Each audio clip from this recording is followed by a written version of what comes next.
It's going to come in handy for everyone. You're sitting down, got your late night snacks, listening to some football, and then you can see what's going on out there in Hawaii. So that'll be there for you. And then 9 o'clock, Nick D will be with us. We'll get you a golf tip. We'll walk you through. We'll go through some golf and then talk a little bit about the Masters. So that's what we got for you. All right. We're not going to start with football because this is the National Football League because Packers beat up. How about you guys tell me, oh, yeah, you got to go to Michael Hasty. Well, Appreciate it's on it. you I for do. listening to us. It is on me. It is on me. Actually, I went the other way on some advice you gave me earlier this week, so we'll see where that goes. I did it at the last minute too. Yeah, we'll see. Lobo basketball is over in Valencia County, and another one of those that I knew was coming. They're going to go over there for a few days and practice. Lobo women's basketball's there. They were there yesterday. Men are going over. And they're going to stay in Greene County because if you don't know, the reason why they cannot practice and play is a provision. It's literally one piece of sentence that says if the county in which, and this is where it gets tricky, where the university is housed or where the school or special school is. If that county's red, then you go back to the public health order. You can interpret that to mean, well, then they can't go to another county. I think that's where the governor's office is on this. Eddie, in basketball, realized that they're at a competitive disadvantage while the rest of the country is getting ready for their seasons, which can start on November 25th, even though there's no basketball schedule out yet. And so they went over to a county in which it's green, in a state that obviously the numbers are blowing up, and you've probably heard the governor yesterday. How do you feel about it? Do you feel like they're circumventing the system or they're doing everything they can? Well, I'll tell you how I feel. Everything they can to give their teams and their student athletes a chance to compete, and I feel the latter. I think, again, I go back to that clause, and I keep hearing, well, they agreed to it, and I keep telling you they had no choice. That was a non-starter or a deal breaker in them being allowed to go back and play, or potentially being allowed to go back and play. I do know that they tried that stricken. That was a non sequitur. That was staying in. So yeah, they agreed to it. And now they're taking their basketball programs and they're putting them in a county that's safer. They're continuing to test 3 times a week. And they're giving their teams an opportunity to be competitive. And I commend them for that. I know not everybody does, but I think they're doing what they've got to do. Because if you don't, what were we told when United was practicing? That this is a safety piece, right? It's a medical piece. It's part of what they have to do, because if they do not train, they go out and they put themselves at risk when they play, correct? That's exactly what we were told, right? I'm using the same logic on this. I agree. I think they're still following the same protocol as they would practicing at the pit, handling their business with their current situation. And for them, it is all right. You are going to be asked to play basketball games, whether it's here or somewhere else. You still have an upcoming schedule for both the men and women that you need to fulfill, and you need to be ready for that. And if you go practice somewhere else, it's unfortunate, but I don't think it's, as you said, them doing something that's unsafe or unsavory at this point in time. We have to go practice over here. We're still following our protocols. Get ready for the season. Yeah, I know we're going to they're skirting the system. The governor's office evidently is not very happy about this and may go shut them down. I'm hearing that they may send the authorities in, and if they don't disperse, Lord knows. I just, Torrance County, and I think I said Valencia County earlier, I misspoke. Torrance County is green. You define reside, man. I don't know that if I think staying in a hotel is residing, but I think for the purposes of this conversation, if they're going over there and not going back and forth between counties, is that residing? Is that the spirit of it? Really, that's what we're getting down to. And I hate that we're having break this down and everything. And and I'm well aware that the virus hit record numbers yesterday. That we had a record number of deaths, a record number of new cases, that the virus is surging almost feels like a soft word on it. Well aware of all that. So how, Lobo basketball, I guess there's a few questions. Should Lobo football and basketball be competing? Football is housed in Las Vegas, Nevada. They're going to play a home game in Sam Boyd Stadium in Las Vegas against Nevada, ironically enough, next week. I think Doug Knuth, the athletic director, JJ at Nevada, went to the league and tried to get that game moved up to Reno. And UNM basically said, no, we're going to have UNM does derive some revenue out of holding the game as a quote-unquote home game. They can put up their signage at least, right? At least they can give their sponsors, I don't know whether it's a lot of money, but at least they can give their sponsors something that they could stencil their logo on midfield. And from what I understand, JJ, it's going to be the logo, the sideway logo that was on the helmets last week. That's the stencil they've got. They can put up their signage. They can give a value to their sponsors. They can generate some revenue, even though it's a home game if you're not going to have any fans here, hell, might as well have a home game there as opposed to playing a true road game in Reno. And so they have that. Or do you feel that they just shouldn't be playing? And I know there's plenty who feel, this pandemic is out of control, and and I heard the governor yesterday, and I appreciate her concern. I think her concern is real, and I think the numbers are real. And you brought up a point, and she did yesterday, that it doesn't matter how many hospital beds we have. If we don't have the medical professionals, it doesn't really matter. Yeah, we're in a serious place with this virus of being concerned about overrunning our healthcare system. If Lobo Athletics can perform in a safe way, my feeling is they should be able to continue to go, and that's what they're doing. And I agree with that. And that's my stance since we saw this stuff happen about 2 weeks before, a week before the football season started, and the stuff came down about the Colorado State game. Right now, we are in the midst of a global pandemic. However, the things that Lobo Athletics, in this case, are going through, testing 3 times a week, quarantined, they don't have to go to work. They don't have to go to Walmart.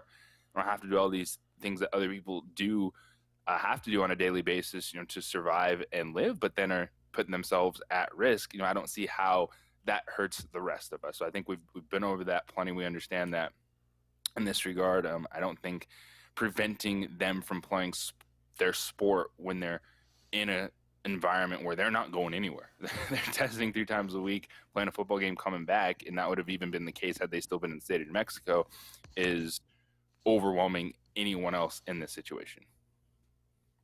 Yeah. All right. 505-246-0610. That's how you can get in today. 888-922-0610. Emails jeff@610knml.com. JJ@610knml.com. Troy Lassane at 7:30. Frank Mercogliano to kind of walk you through how to watch Lobo football tomorrow in Hawaii. That'll be at 8:30 before he gets on a plane and goes to Paradise. Nick Nee at 9 o'clock. It's the opening drive. We're on ProView Networks, boys and girls. Look at Alden dancing. Early in the morning, he got up. Now, Jay Pohl, Alden, Josh, they got to get up early in the morning now. You guys were probably sleeping in, weren't you? Sleeping in, getting up, walking around your drawers at 10 o'clock in the morning, having your first cup of coffee. You know what I haven't missed? Well, that's all right. Look, JJ at least represents the bowl game. Do you have anything? You got a lot of United gear, don't you, Jay Pohl? Troy Lassane would like that a lot. He'll be our guest at 7:30 on the opening drive at 95.9 FM and AM 610, the Sports Animal. Titus and Tate break down all you need to know for the November 18th.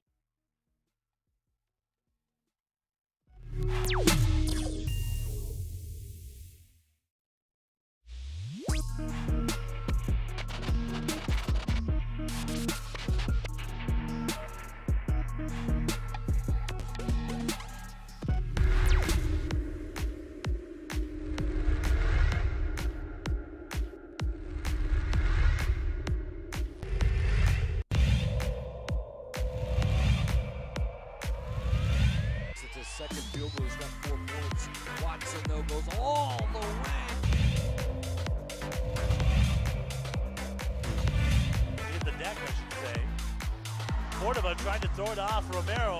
A three for...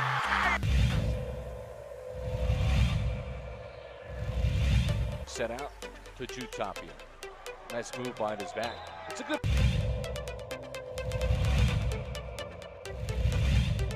Here's Ramos, step back, high arcing, twine!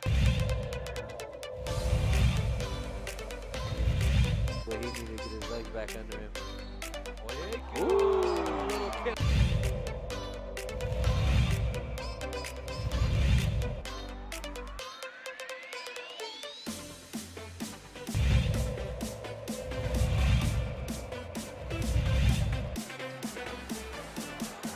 They leave it one more time to Hammer.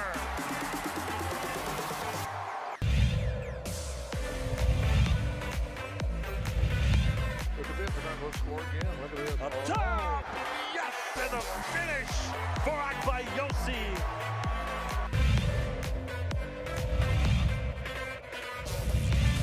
Saved into the hands of Riak, ahead of the pack to Davina Lovato. Up high, down hard for Akbayosi.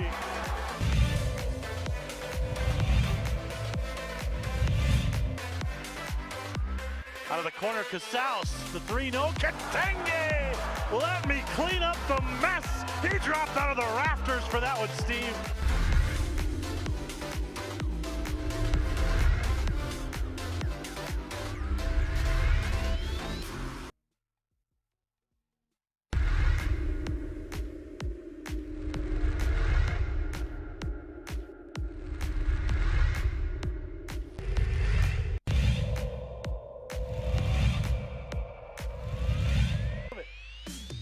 Melfi can cash it in. He's got some protection. Deep ball. Ericsson's open. Touchdown, Monarchs.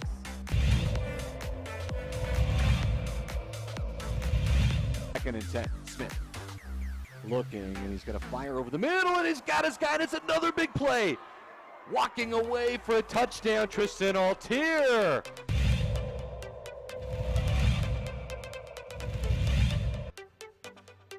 They're going to hand it off to Chavez. Chavez breaking tackles. Look out. Chavez up the sideline. Stays in bounds. Touchdown. Volcanovic. That replay, I just got get you. the measurement. I mean, Smith's got a fire on first down, and he's on the outside. There's a lot of room for Brad Thomas. A move, and he's set free. Dance into the end zone. Touchdown. So it goes.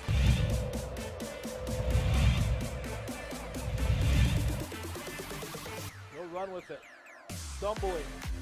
Gets down into the end zone. And looking to throw it. And he throws it in the end zone. Caught! First and 10 from the 11. And spin move for Smith. Push the B button. Dance into the end zone.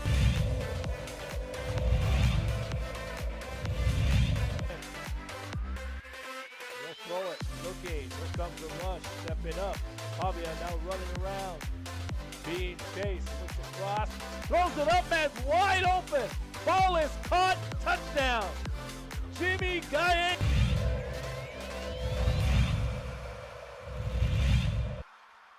Chavez dropping, looking, stepping up. He's going to run. He's got a lot of green in front of him. To the end zone. Touchdown. Rio Rancho, Isaiah Chavez. Chavez set. He's going to run with it again and dives and...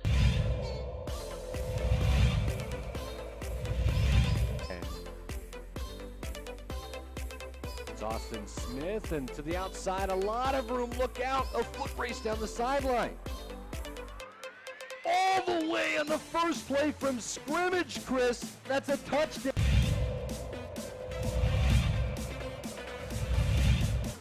Scrambling.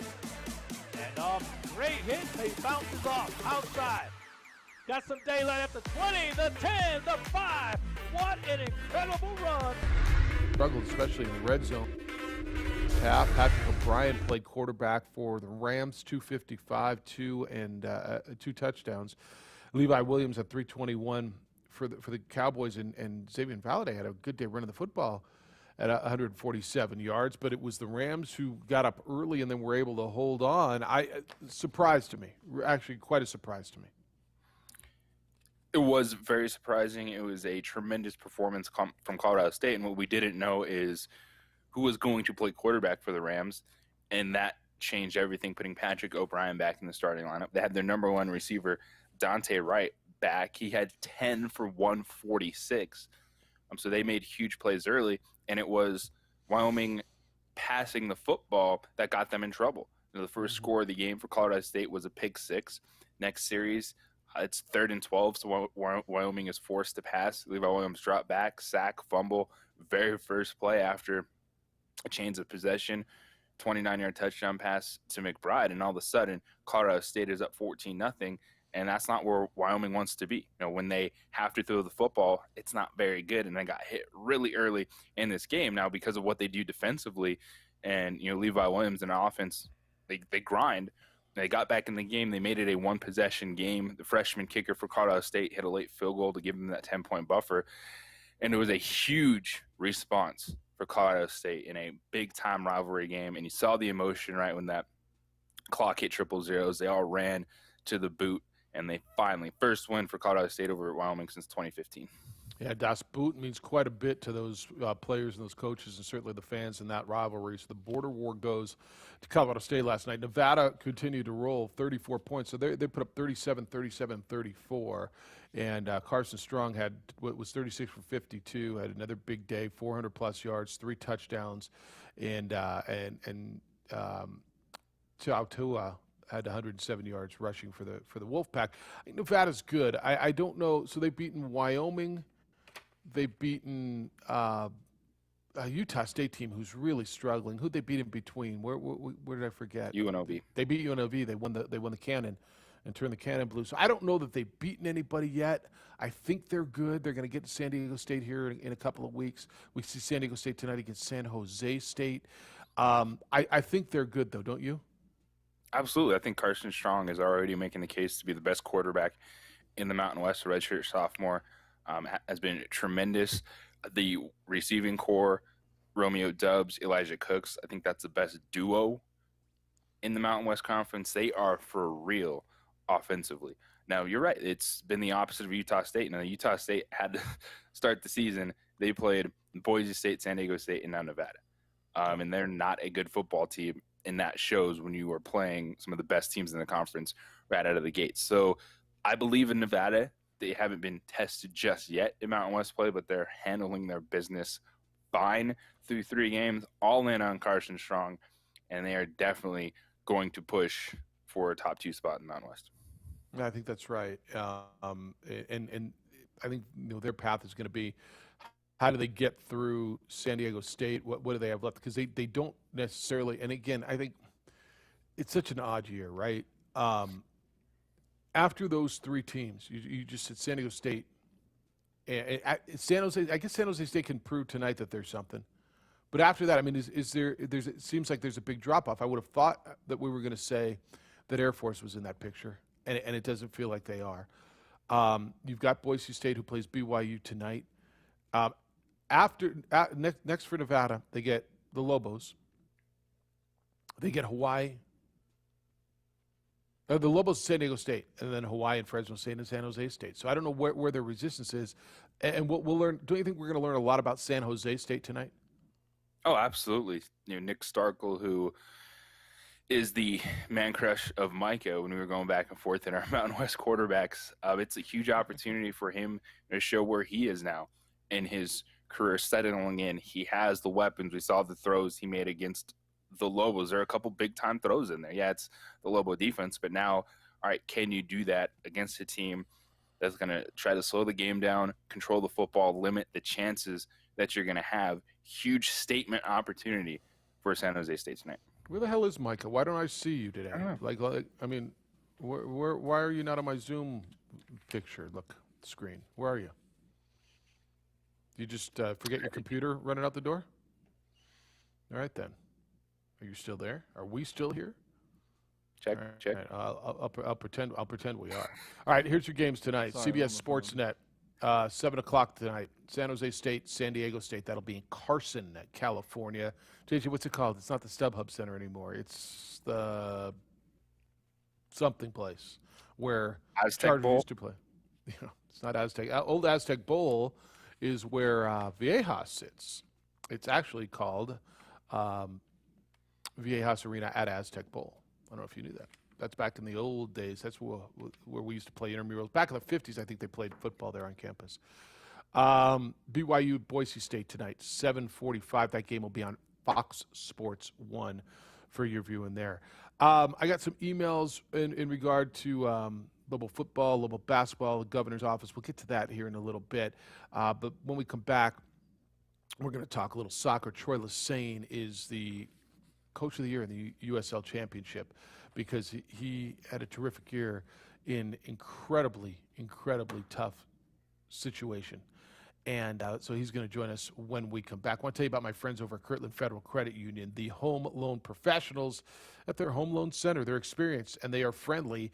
It's a hot market right now. You can make sure you're ready with a pre-approved loan from Kirtland Federal Credit Union. If you've never owned a home before, the team at Kirtland Federal Credit Union can help you understand the process, and you'll feel confident about purchasing your first home. If you already own a home, rates for refinancing are falling, and this may be the perfect time to refinance and lower your monthly payments. And if you're not familiar with home loan refinancing, Kirtland Federal Credit Union will help you see what it takes to refinance and decide if it's the right situation for you. Every step of the process is done right here in Albuquerque. You will never send a payment out of state with Kirtland Federal Credit Union. Give them a call at 1-800-880-5328. That's 800-880-5328, or apply online at kirtlandfcu.org/home loan. Kirtland Federal Credit Union. They are more than military. They are for life. Kirtland Federal Credit Union is an equal housing lender federally insured by the NCUA. Still looking pretty good out this morning. If you are noticing the interchange in all directions, traffic is running up to speed.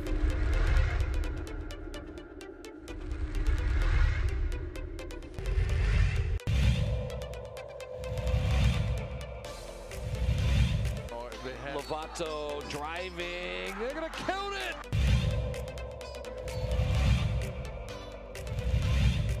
Gallegos. Ooh, a little spin and a finish.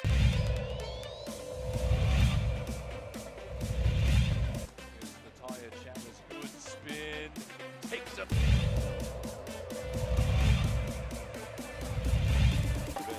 Here's Ramos. Nice jump stop to the.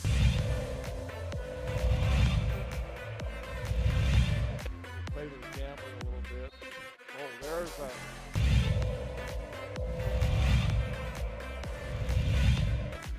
Hill, little step, high window with him.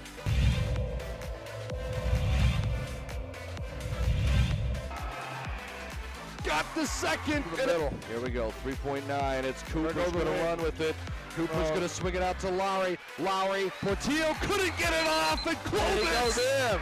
It's waved off. He did not get it off in time. Portillo.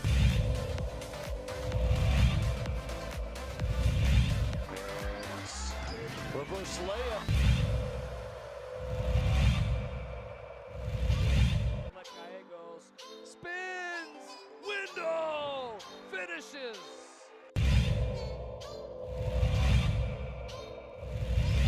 There's a run coming from Lazy pass. Here comes Crawford. It might be showtime. Dang.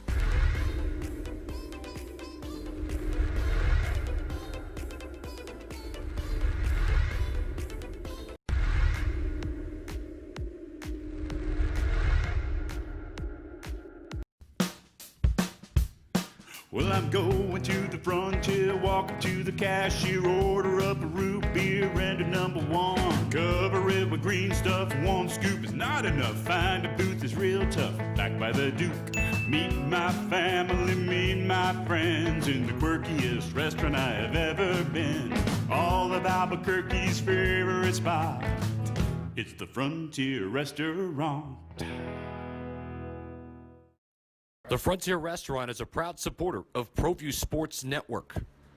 Don't sacrifice quality and flavor when you're in a hurry. Golden Pride offers ribs, fried chicken, green and red chili breakfast burritos, and Frontier Cinnabons. 4 great locations or visit us online at goldenpride@abq.com. Golden Pride Barbecue Chicken and Ribs, proud supporter of ProView Sports Network.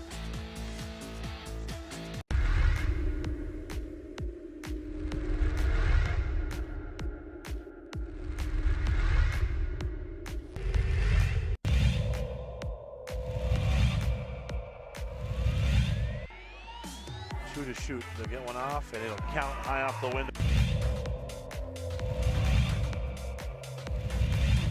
Oh my gosh. There's the long three. Boom. Bang!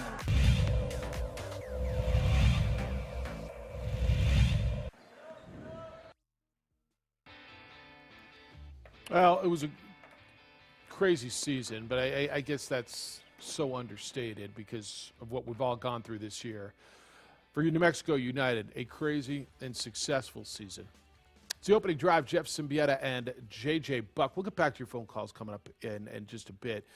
Postseason awards are being doled out by USL Championship, and yesterday, head coach technical director of New Mexico United, Troy Saiz, was honored as the co-USL Champion Coach of the Year, along with Reno 1868 FC's Ian Russell.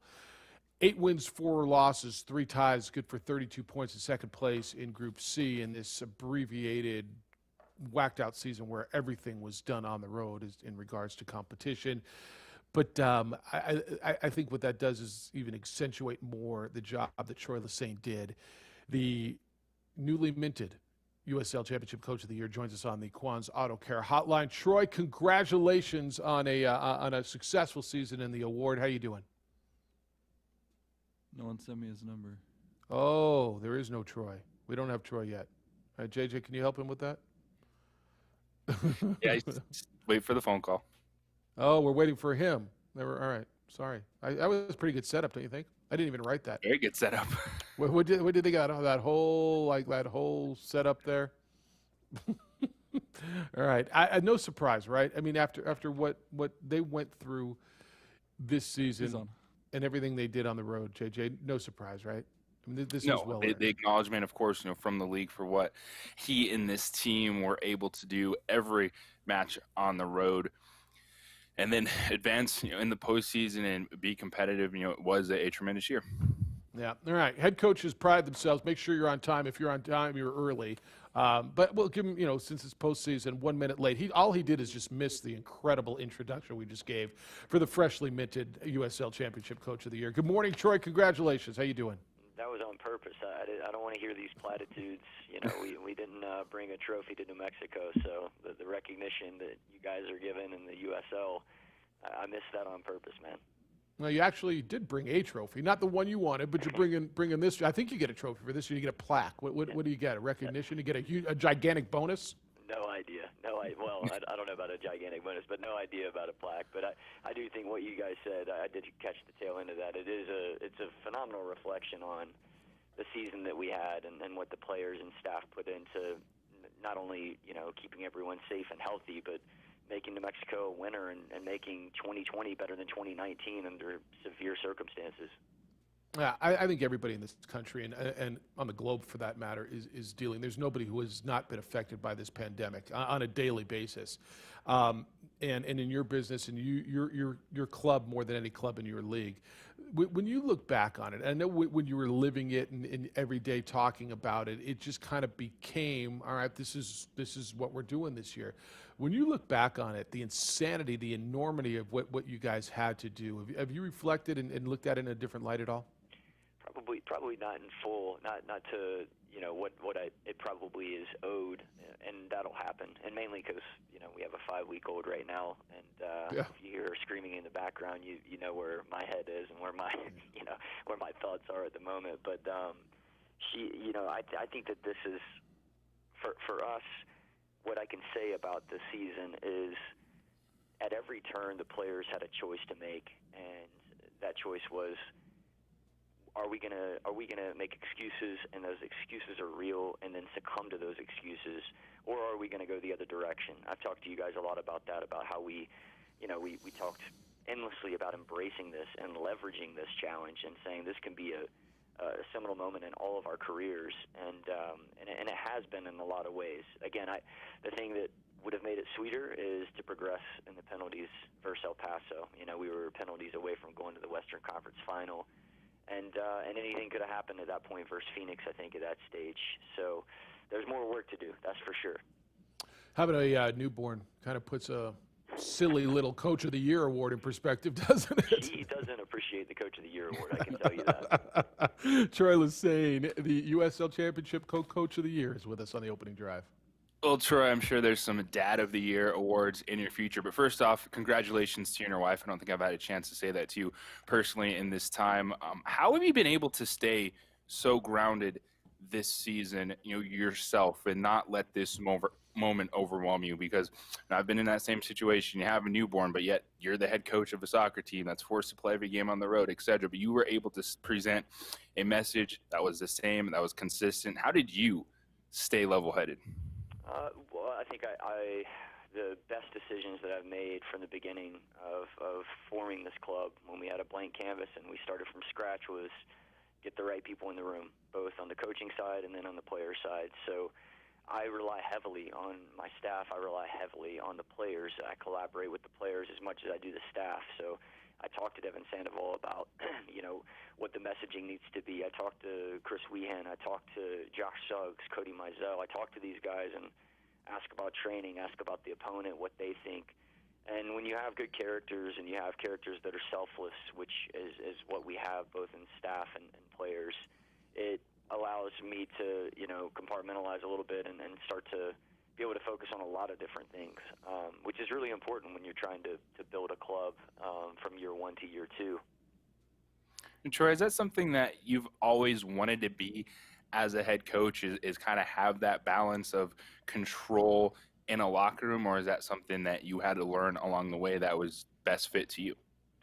I think it's part of my personality. I think that I'm a relationship-driven coach, and it's reciprocal relationships. It's not all one way, me just giving. I want players to be as invested and our coaches to be as invested as we are on our end as both myself as a leader, but then also Peter Trevisani and the front office and our club in general. We want to give, but we also want a lot of collaboration. We want the players to be involved and invested as much as we are. So I learned that through being a player in my experiences, and some of my experiences weren't great in terms of just I didn't have that aspect. It was a lot more business, and that's a fine formula too. Sometimes you just need to make decisions without any relationship or emotion. But for me, I think you can transcend results when it goes beyond just wins and losses, and there's something deeper, a connection deeper. Troy Lesane is with us on the opening drive. Troy, what you learn about you this year, going through all the attention that it takes as your wife is going through the last few weeks of a pregnancy, then having a child, and the uniqueness where there is no precedent, there is no one to talk to. How'd you handle this situation? No matter who your mentors are in regards to coaching, there is no precedence in regards to this. What'd you learn about yourself? That's a really good question. Again, in terms of reflection, I think that I learned that I can be adaptable, I can be flexible, and I feel like whatever the situation is, I always want to put a positive spin to it, and it's so easy to go. It's so easy to go the negative route. It's so easy to go the excuse route, because all those things, especially in 2020, everything. They're not excuses. They're real circumstances that we're all suffering from. But I just think that for me and how I am, both personally and professionally, I want to problem solve, and I want to bring optimism both to my wife and to our community in any way that I can. So I think that that's how I am in general, but 2020 really exemplified that in a lot of ways for myself and our club. Yeah, I know as you look forward, there's no guarantees in 2021. We talk a lot. You don't get a reset on 2020. It's not like a video game. It's more like a television series. You got to deal with the remnants of last season. Scheduled to start a season in March, and I don't know how much you guys have looked ahead and what the league is talking about. But who knows what the state's going to be like come then? Have you thought ahead to, we might have to do this at least for part of the season again next year? I haven't put myself into that mindset just yet in terms of we might have to do this again. And what I would say about that is, again, I'm a optimistic person that feels like hopefully there'll be some sort of reasonable solution for what our situation is and the USL situation to make things better than this past season, because it was a strain on everyone.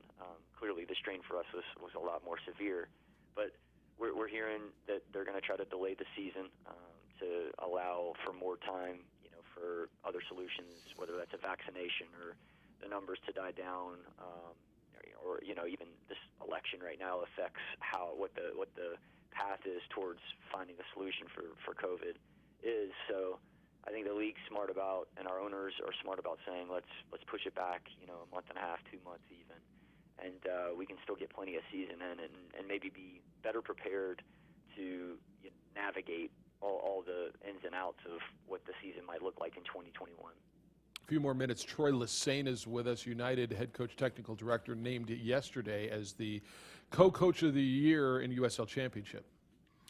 Troy, you guys were able to keep a strong core from last year's team into this season, and when you look at this roster turnover in this league, that's got to be a tough thing to do, but you've preached character from the beginning. You added the right pieces to it. Was there a moment, whether it was way back around that first Austin game or even sometime when you guys were out and not sure if you're coming back, that you realized that this team had all the pieces, had the mentality that you wanted it to have? Yeah, I would say year one, you're right. Year one, we were able to bring in the phenomenal characters and a talented roster.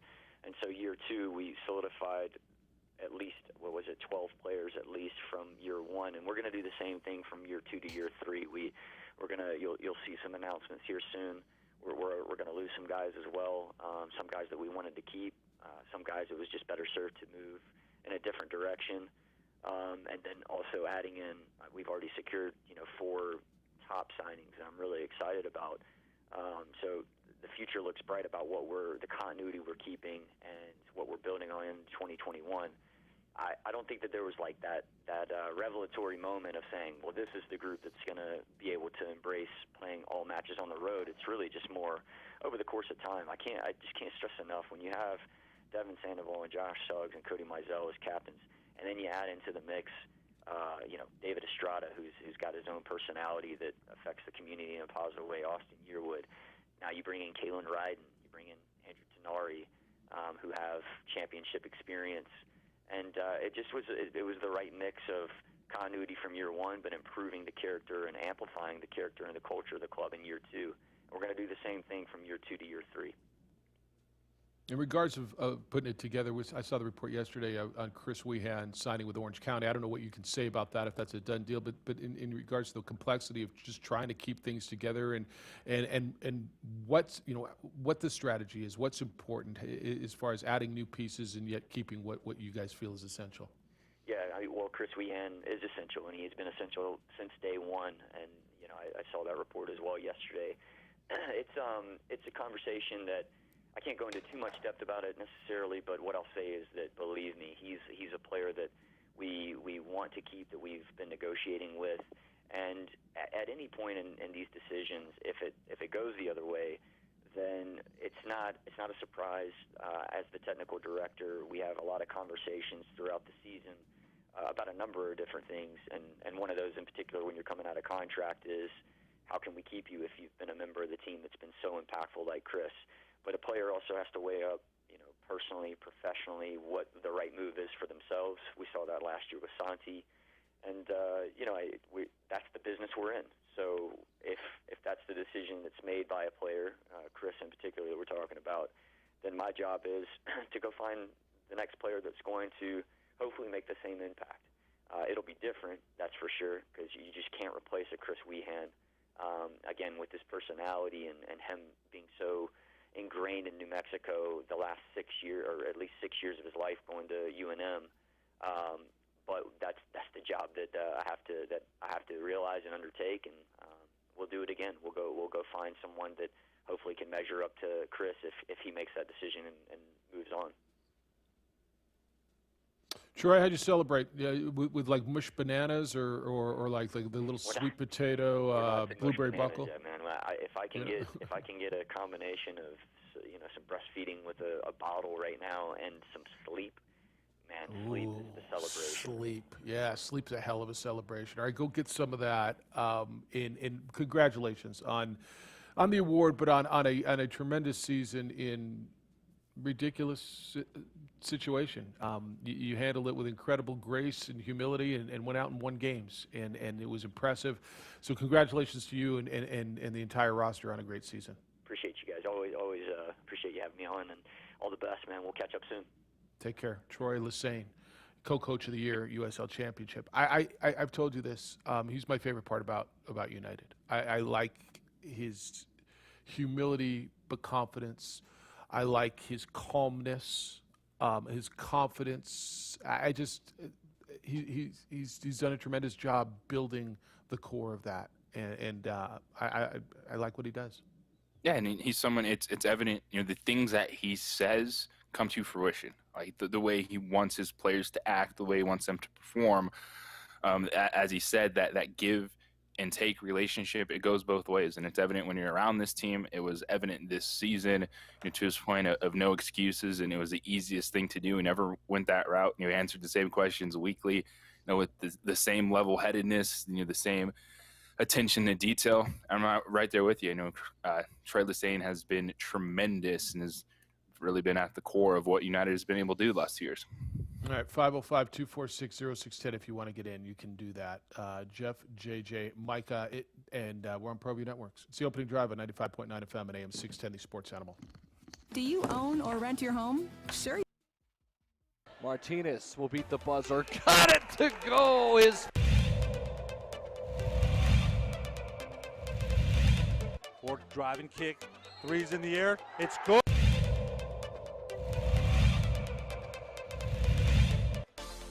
Nice pass on the nice block by Hernandez Crawford.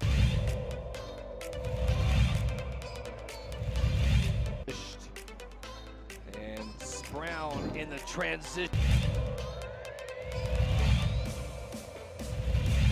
But why not, Steve? Is Corbelan's going to go when he puts it away? And Corbelan wants to put it down. But here comes Screechers. Brown, you can't leave him alone. Put it down.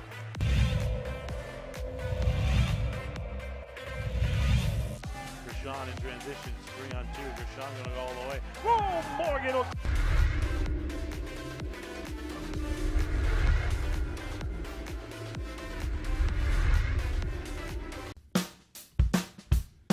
Well, I'm going to the frontier, walking to the cashier, order up a root beer and a number one. Cover it with green stuff, one scoop is not enough. Find a booth is real tough, back by the Duke. Meet my family, meet my friends in the quirkiest restaurant I have ever been. All of Albuquerque's favorite spot, it's the Frontier Restaurant. The Frontier Restaurant is a proud supporter of ProView Sports Network. Don't sacrifice quality of flavor when you're in a hurry. Golden Pride offers ribs, fried chicken, green and red chili breakfast burritos, and Frontier Cinnabons. 4 great locations, or visit us online at goldenpride@abq.com. Golden Pride Barbecue Chicken and Ribs, proud supporter of ProView Sports Network.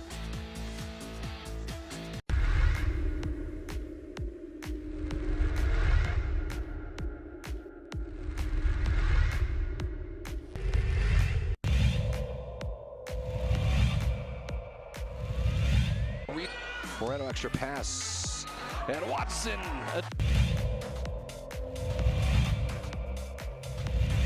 Out with it, Gallegos, he's going to run all the way. Window, yes! Able to get out of it. How did he find Battle? It's to Cunningham, and it... Ramos' hand. And Ramos puts it up, beats the buzzer!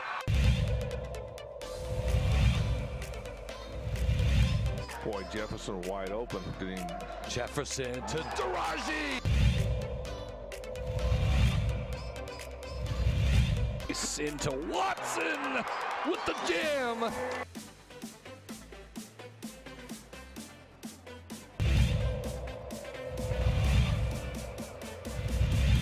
Far ball again. Another steal by Davino Lovato, and here comes Agbaiosi. Lob, two-hand hammer. You knew that was coming.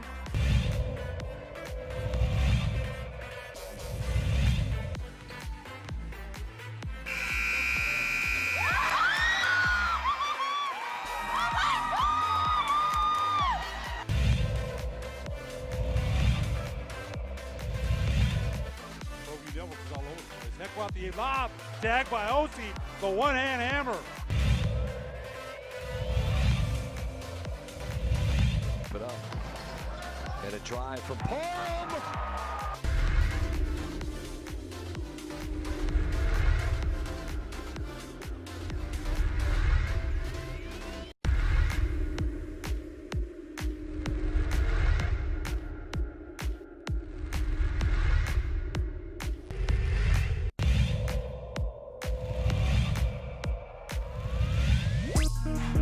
I give credit. I don't know if all of the networks use the same software for the match. It seems like they do, right?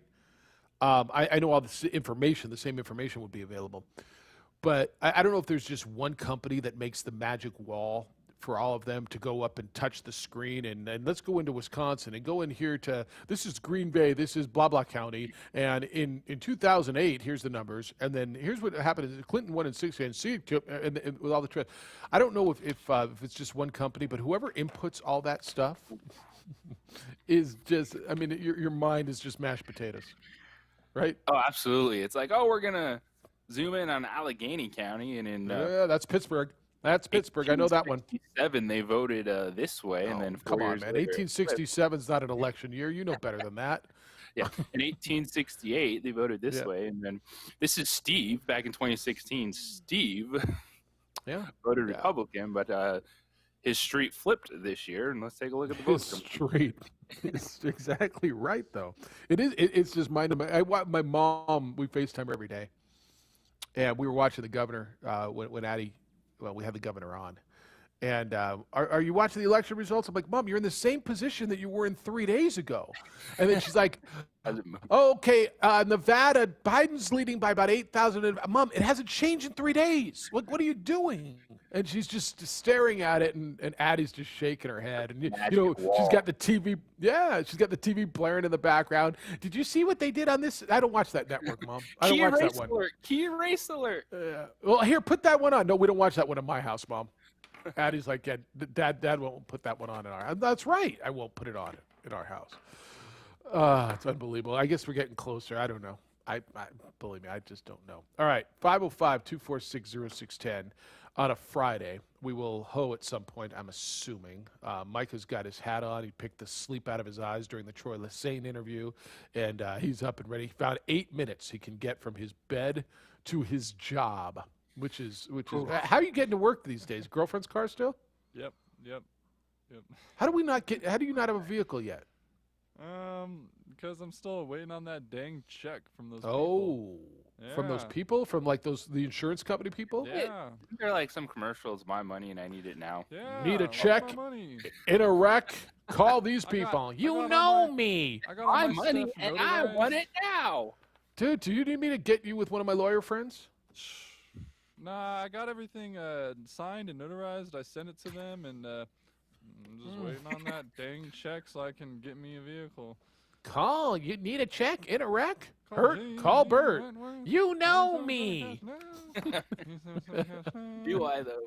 Do I? But the other part of that is if you have an annuity and do you have an annuity?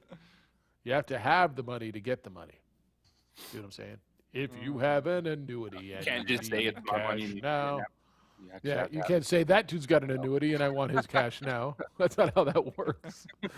All right, we've been talking about. I got emails. We're probably coming up on the top of the hour, so we'll get into the next segment on the restrictions in global football playing their home games. JJ, what do you think? I mean, good for Eddie to serve with the league and say, no, we want a home game. I don't care if the home game is in Vegas. We're not playing another road game. That way, I mean, you know, you're not giving them an advantage. Like, they're somewhat like United playing all their games on the road. United played a home game in Colorado. They play a home game here. I think it's with this situation as is, and you know it's not going to change. You know, Louisville football is going to be on the road the entire season. Should just say, hey, we're going to take over Sam Boyd Stadium for some of these games. I think it was the right choice. And while it's still on the road, at least you can get this feeling of, hey, this is our place for the time being. It is University Stadium West. Yeah. All right. Micah, do I have time to take the call? What do I got? Yeah, go ahead, take it. It's Ray. Good morning, Ray. How you living? Hi, Ray. Jeff? Good. Hey, I have a couple of questions. One question is, UNLV, they let fans into their game. I'm going to be in Vegas that weekend that the Lobos are playing at Sam Boyd. Are they going to let any fans in? I don't know. I'll find that out. The other question is, did you hear that little right before the governor left yesterday? That little pot shot you took at the sports world or the sports in our state at the very end, where she said that sports, if you want to play in any sports or adult softball leagues or anything, it's not going to happen. That's the biggest spreader of coronavirus in town. And even my 12-year-old son was watching that, and he said, what do you mean the biggest spreader? We don't have no sports here in Albuquerque. And that's what you think about that. I didn't realize softball was the biggest spreader. I don't know if that's science or if that's the governor just speaking. JJ, did you hear that? I didn't hear that. I did get a reference to that in an email. No. Obviously, this governor is fair to say the most cautious in regards to COVID. I don't know if that's science that says softball is the biggest super spreader, or if that's her deduction. I don't know. Ray, I'm not sure. I didn't hear it. Obviously, where she's coming down on any athletic contests, sports at any level, is obvious. It's detrimental to the thought process of those of you who want it to happen in this state. And you understand where it's trending, right? Yeah. I don't know. I'm checking. I'm sending out a note on your first question if there'll be any fans allowed at Sam Boyd Stadium, and hopefully I'll get you an answer on that. Frank Mercogliano at 8:30. We'll walk you through how to get the app and watch Lobo football in Hawaii on Saturday. You can listen to it, of course, on News Radio KKOB. 9 o'clock, Nick Nee will be with us. We'll get you some golf talk and a golf tip. We're on ProView Networks again. I see Alden. That's right. ProView Networks and 95.9 FM and AM 610, the Sports Animal.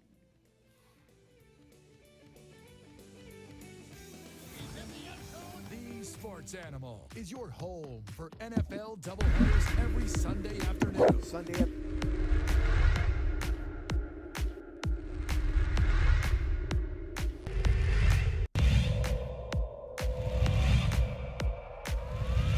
It's his second field goal. He's got 4 points. Watson, though, goes all the way.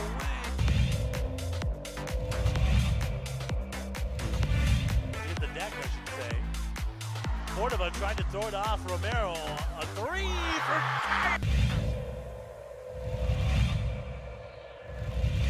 Set out to Tapia. Nice move behind his back. It's a good...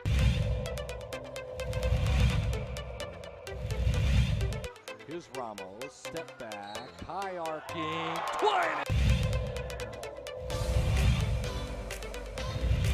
But he needed to get his legs back under him. Ooh, a little kick.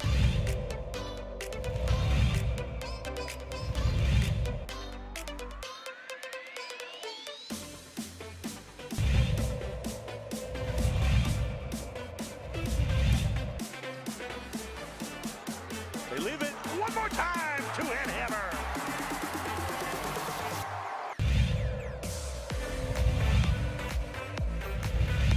Look at this, they're going to go score again. Look at this. Up top! Yes, and a finish for Akbayosi.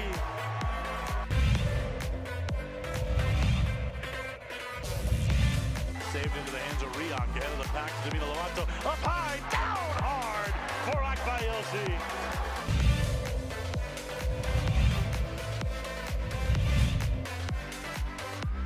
Out of the corner, Casals, the 3-0, Katenge!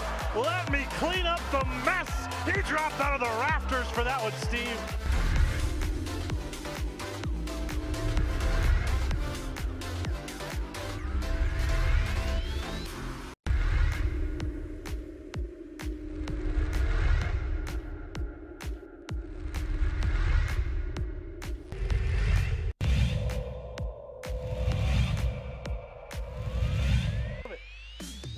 Melfi can cash it in. He's got some protection. Deep ball. Erickson's open. Touchdown, Monarchs.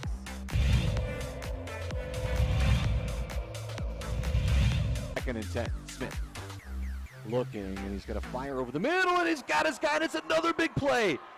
Walking away for a touchdown, Tristan Altier. They're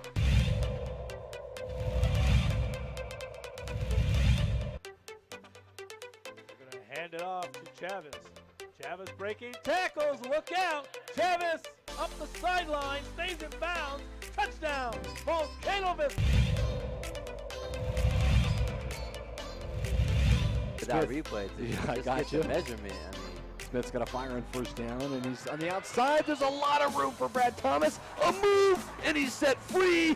Dance into the end zone. Touchdown. So it goes.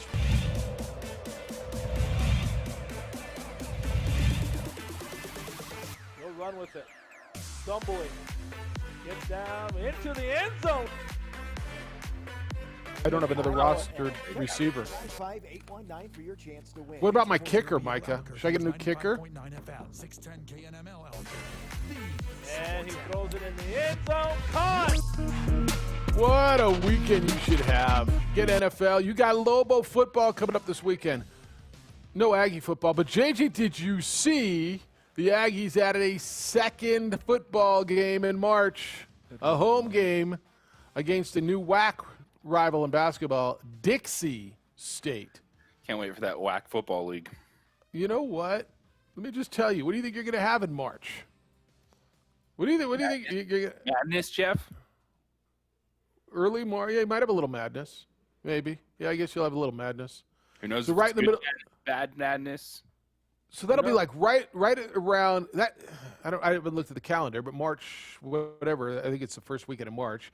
So you could have the basketball team playing in Vegas. What's Mario going to do? Is he going to go to the championship in Vegas for his basketball team, assuming anybody's able to move? I guess that's a bad assumption. Or the big home football game against Dixie State. Whew. Decisions. It's the opening drive. Glad you made the decision to join us on ProView Networks this morning at 95.9 FM and AM 610, the Sports Animal. Jeff Siembieda, JJ Buck. Micah's back at Radio Ranch. Looks like he's working hard. I can see him. Who'd you tell me we got on the line? Edward. 505-246-0610 is how to get here. 888-922-0610. Emails Jeff at 610knml.com. JJ at 610knml.com. Waiting on a response on the question for Ray in regards to will fans be permitted at the Lobo home game at Sanborn Stadium in beautiful Las Vegas, Nevada. You got football last night, Packers 34, 49ers 17. No JaMychal Hasty. It was a lot of Jerick McKinnon last night. Aaron Rodgers, 4 touchdown passes for the Green Bay football Packers. He becomes just the second player in the history of the National Football League, joining Thomas Edward Brady, to throw at least 24 touchdown passes and 2 or less interceptions in the first 8 games of the season. Thomas Edward Brady did that back in 2007, and Aaron Edward Rodgers becomes the first since. I don't know if that's his middle name. Devontae Adams looked good. From that game last night was Jordan Love is not the backup quarterback. So that was kind of odd, huh? Is that just one of those where they went with the, what was it, Boykin or whatever they threw in there because Boyle or whatever, Garrett Boyle, Cooper Connor Rush. Why? Do they just not want to get Jordan Love on the field? Is Aaron Rodgers going to be pissed if he gets on the field? Like, why? That was odd. Did Aaron Rodgers say this kid's a third string. He's not on the active roster. That did surprise me. I just expected, Jordan Love, we'll see a series or two, him handing the ball off. Nope, Tim Boyle, your Packers back quarterback. Tim Boyle. One thing, this just kind of struck me, and then we'll go to the phone. Devontae Adams was terrific. He's claimed, you can now call me the best receiver in the NFL. I don't know if you can or you can't, and that if you want to, I think you're fine doing so. Their leading receiver is from UTEP. Their leading rusher is from UTEP, Aaron Jones. Their leading receiver is from Fresno State.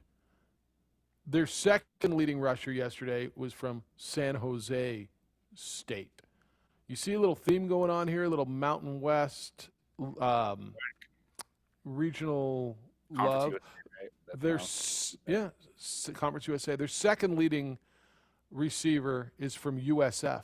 That's Marquez Valdez Scantling by 2 touchdowns. Tyler Irvin from San Jose State. I mean, you don't have to go to Ohio State and Clemson and Alabama to make it in the NFL. You can be a stud at UTEP, at San Jose State, or at Fresno State, and still be a player in the NFL and be a pretty damn good one. And there's a whole lot of West Coast flavor on that team with Aaron Rodgers obviously being the quarterback. But just want to point out, the Mountain West Conference USA, the regional talent that they've got there.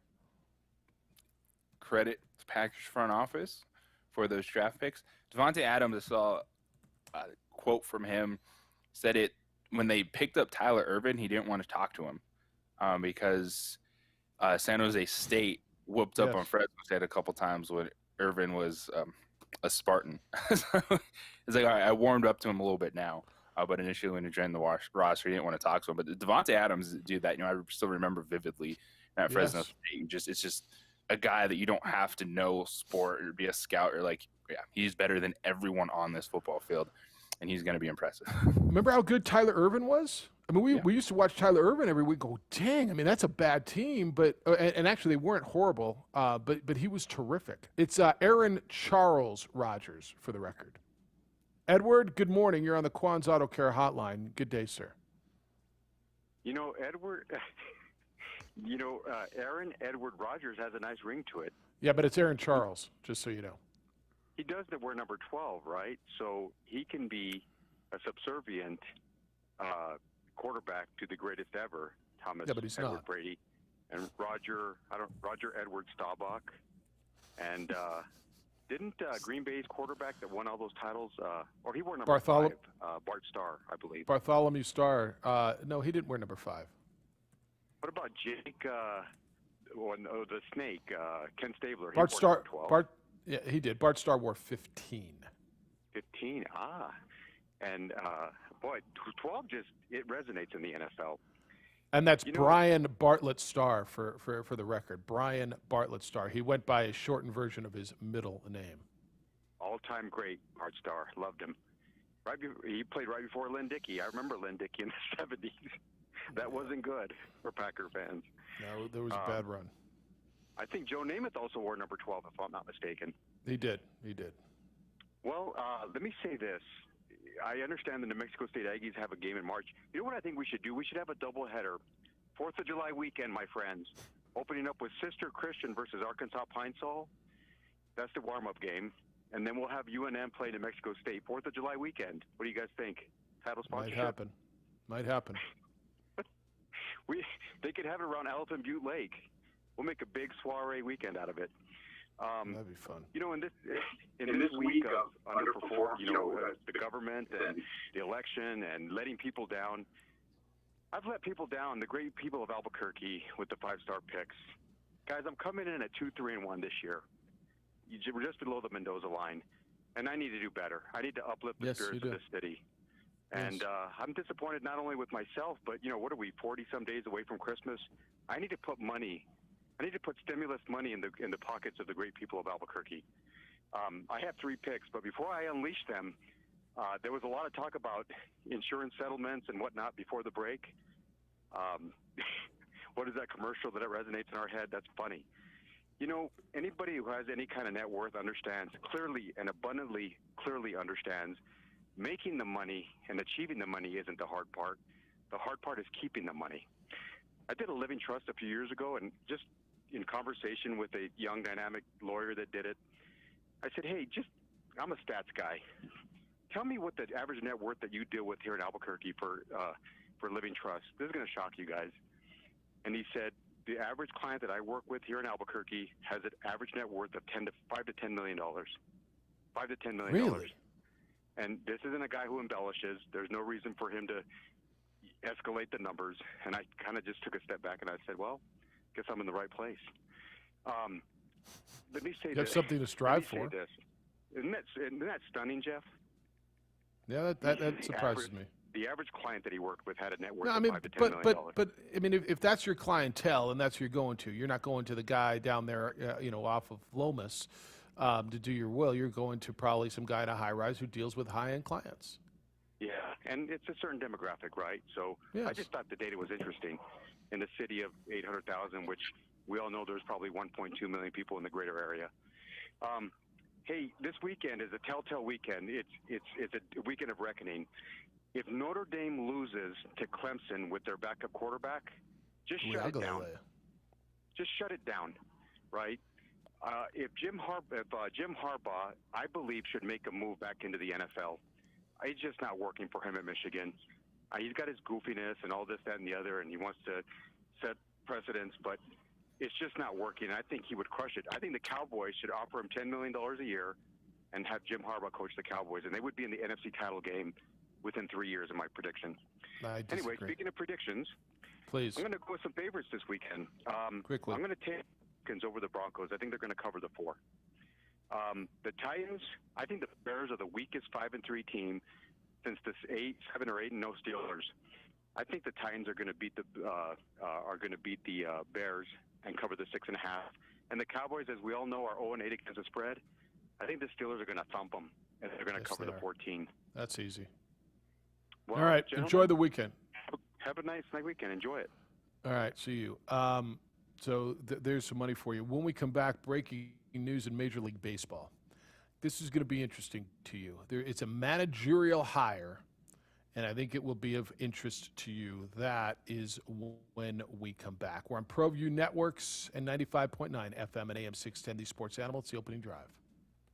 Batteries Plus, we power family road trip. First and 10 from the 11. And spin move for Smith. Push the B button. Dance into the end zone.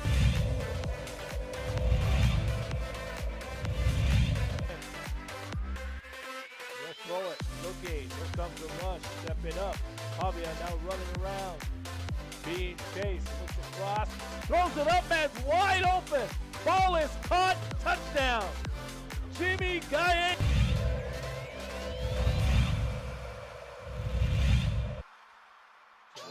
Dropping, looking, stepping up. He's going to run. He's got a lot of green in front of him. To the end zone. Touchdown. Rio Rancho, Isaiah Chavez. Chavez set. He's going to run with it again and dives and...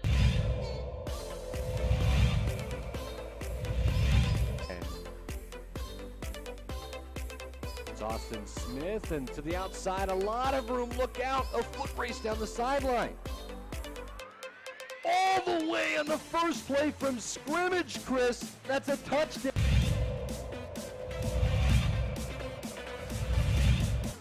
Scrambling.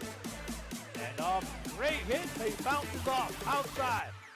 Got some daylight at the 20, the 10, the 5. What an incredible run.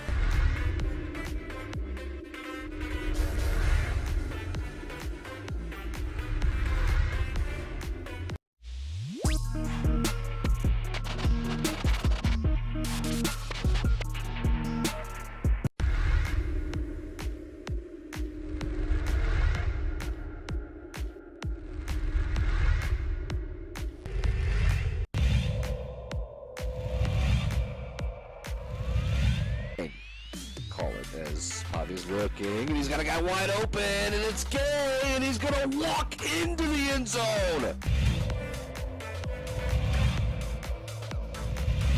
But he did a good job with it. First and goal, it's Chavez to the middle, and Chavez stops. And Stevens in motion. On the handoff to Mitchell. Look out! Oh, see you later. Take it to the house. Fly. Cardinals fly. To the other side. Provide some protection. And off to Webskowski again. Look out. See you later. Good night. Touchdown. Webskowski.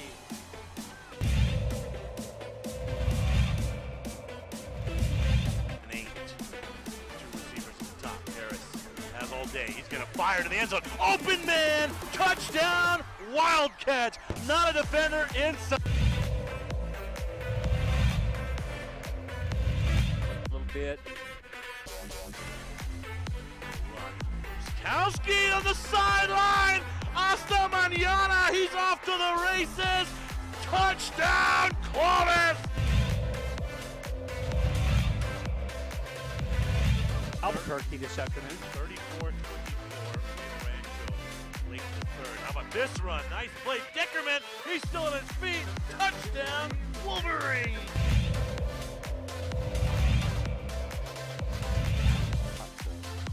Exactly what they want to get yards. He's going to go for it. He's got a guy towards the end zone. It's grabbed. Touchdown. What a play.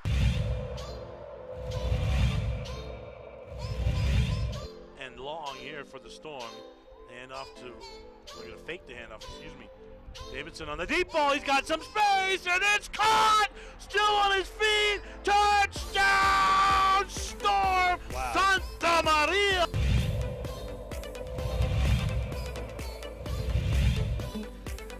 And so they'll send one deep and returnable at the 2. Usually Volcano do either a reverse or a fake reverse, and here it is a reverse. And a move to the outside. There is a lane. Look out! Shot out of a cannon. Rodriguez is going to take it all the way.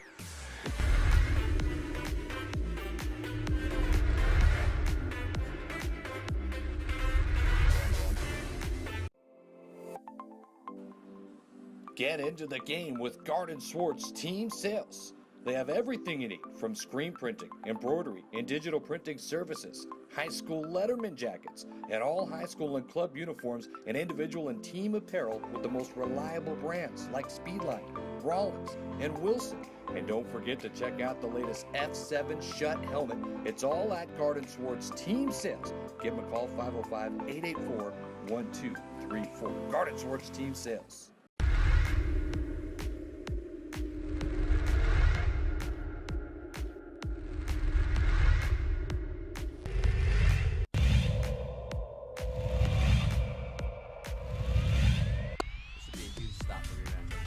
Dorian over. Did he get in? Yeah, they got in. Touchdown, Dorian Lewis.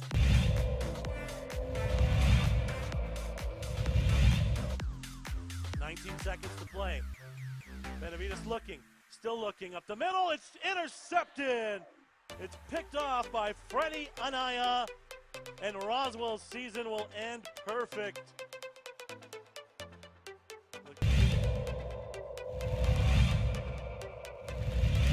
Second quarter, 2nd and 4 for Socorro at the whole 44-yard line.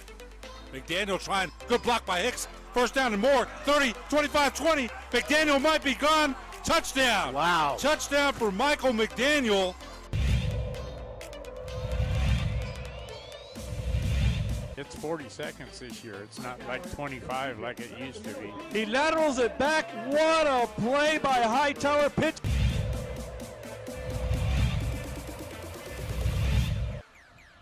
Looked like somebody moved a little bit early. Hicks, the play fake, double move. He's got his receiver wide open. Caught. One man to beat. Touchdown. Touchdown to number 17, Nathaniel.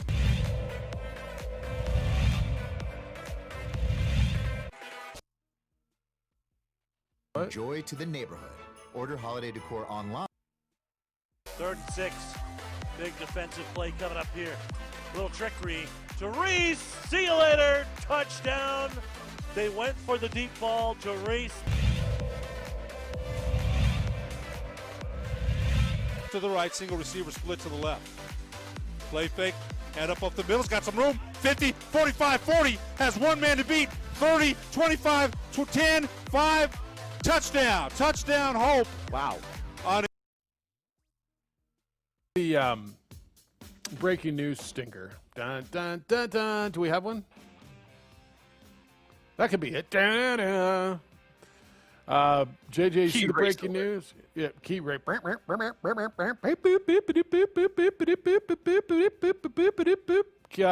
news. The Boston Red Sox have hired a manager. It's pretty insane, actually. But I don't think it is. They have rehired Alex Cora as their manager. Cora, who led them to the World Series in 2018, he mutually agreed to part ways with the Astros sign stealing scandal because he was part of that when he was with the Astros as a coach. Red Sox weren't good. They were 24-36, last place in the East of the American League in this shortened season, and they decided to not retain former Dukes manager Ron Renicky. So Alex Cora's back in it. Surprise to you at all, or what? To me, it says everyone not named the Los Angeles Dodgers really didn't care what the Astros are doing, and it feels like a glass house situation. Like, okay, yes, these guys served their suspension, whether we're talking about A.J. Hinch, in this case, Alex Cora. They're out of baseball for a year. Now they're back. But I really get the sense that everyone else is just calling, whatever, just don't look in our backyard, and we'll move on. Well, I don't know. I mean, should they be suspended for life? Should Alex Cora, should A.J. Hinch, because where did he end up? Detroit? Is that where he got? Yes. Should those guys not be able to make a living in baseball anymore? Should they be out? I mean, and I'm okay if you tell me yes. Like, I can entertain that conversation. I'm not to that point. You know, I'm not, you should never be in baseball again.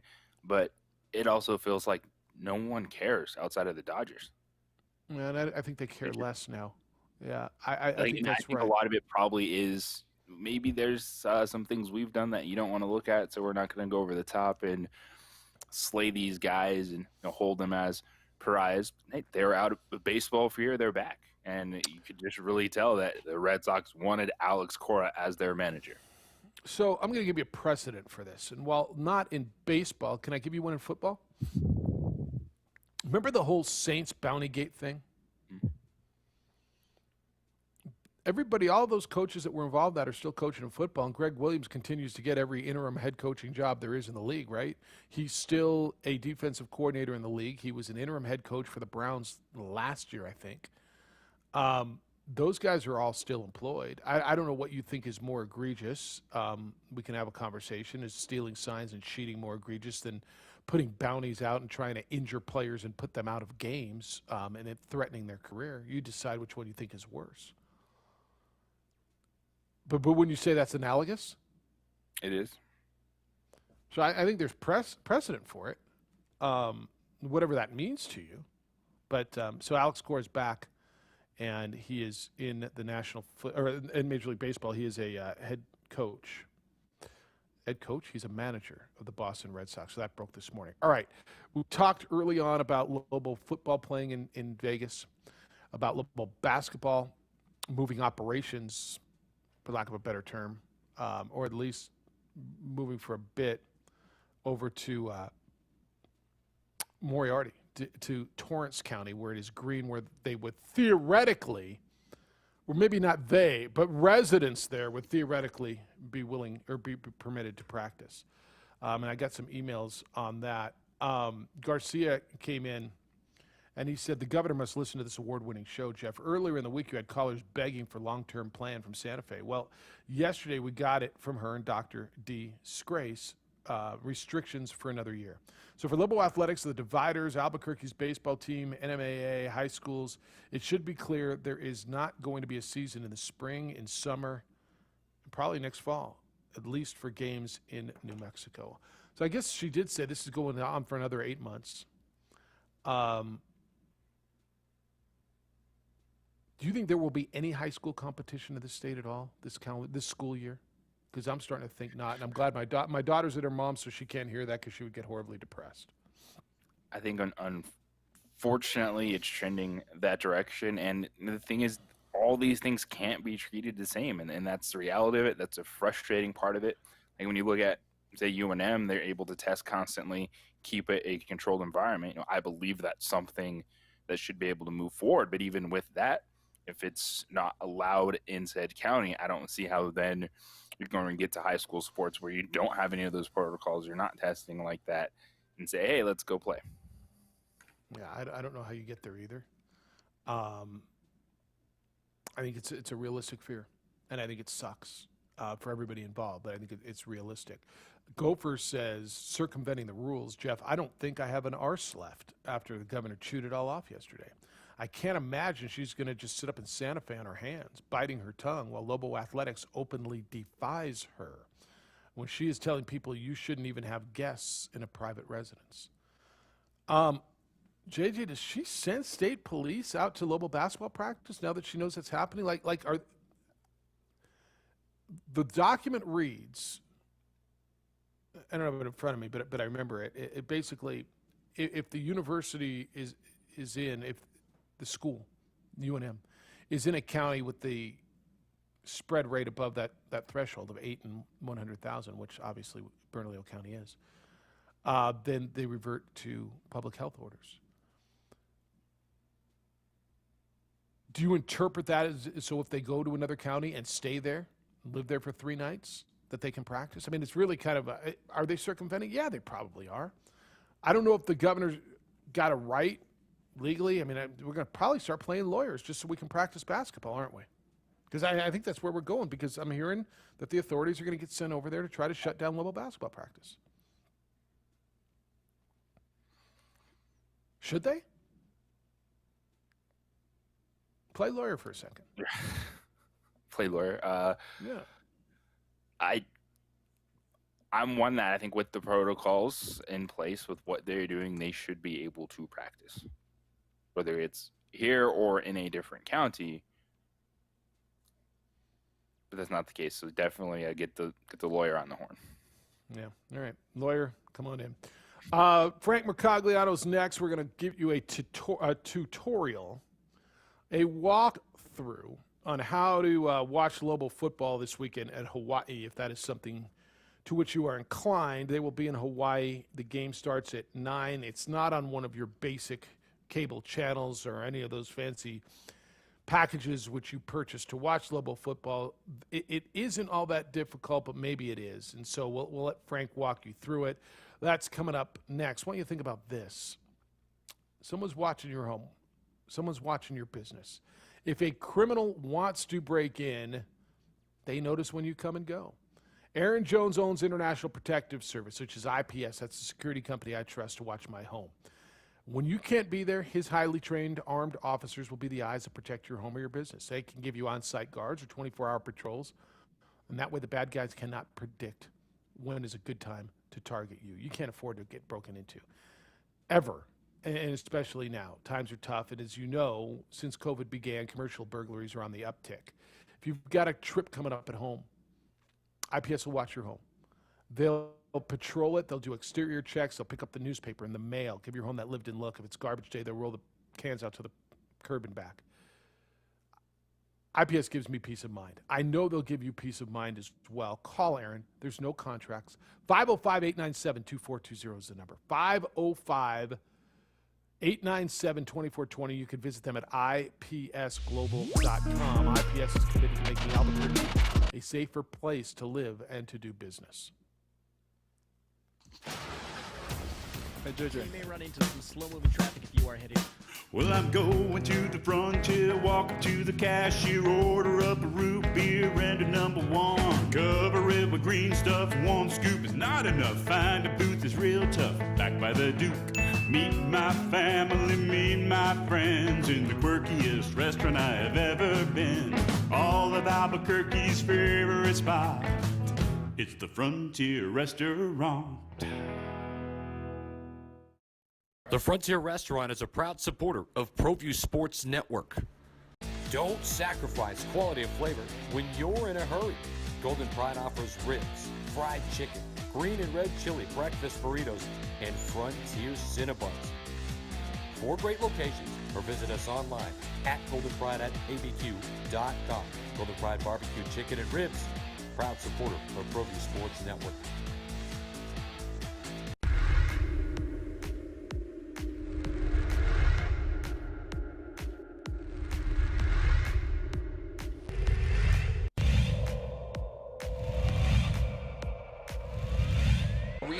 Moreno extra pass.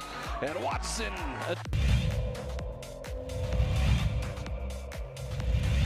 Out with it, Gallegos, and he's going to run all the way. Window, yes! Able to get out of it. How did he find Battle? It's to Cunningham, and it... I mean, Ramos' hand. And Ramos puts it up, beats the buzzer!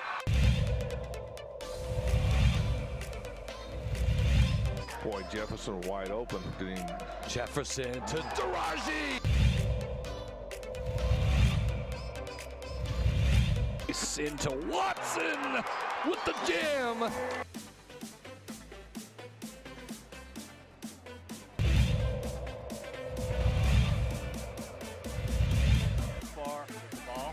Another steal by Davino Lovato, and here comes Agbaiosi. Lob, two-hand hammer. You knew that was coming.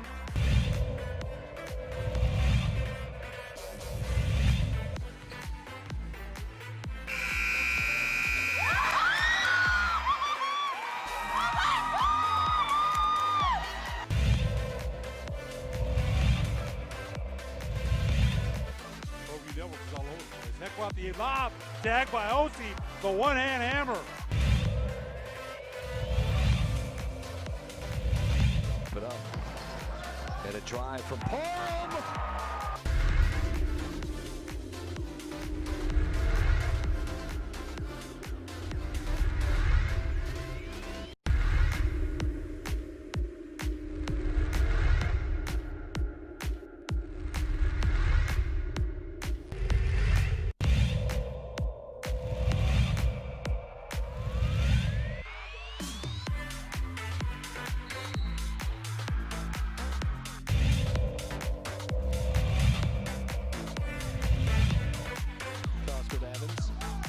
Has that ball stolen.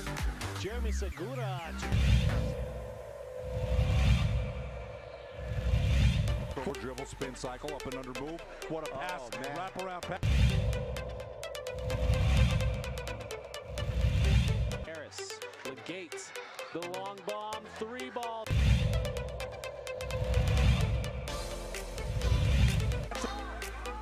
Oh, great steal by Quinteros, lays it up and scores.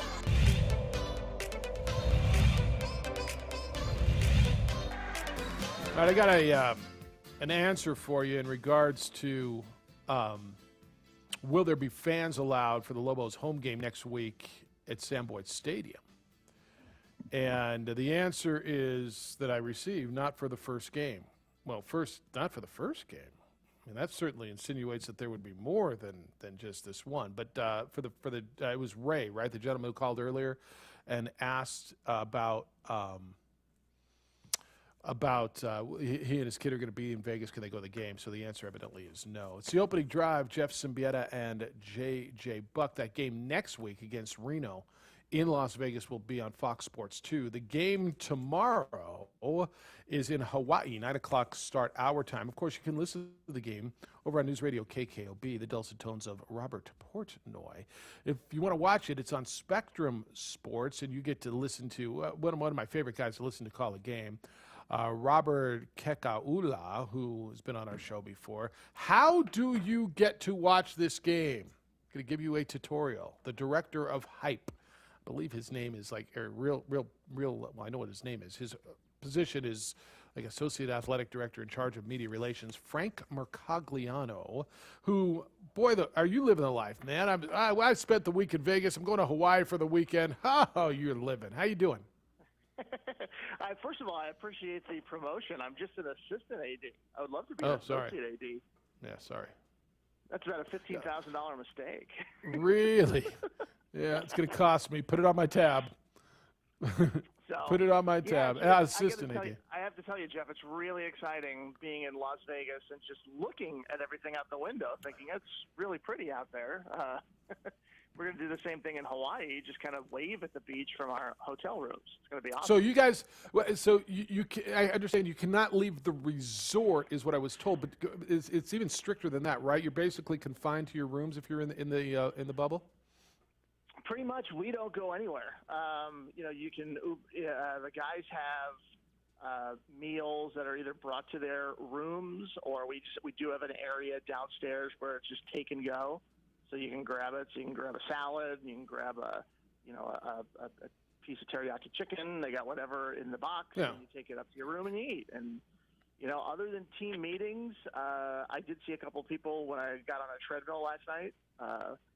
We have our own little workout area just for our group, so that we don't have to intermingle with folks. And it's been really good. It's actually been really, really good. And then this hotel has been wonderful and trying to help us kind of not mingle with the general public, but it's been really good.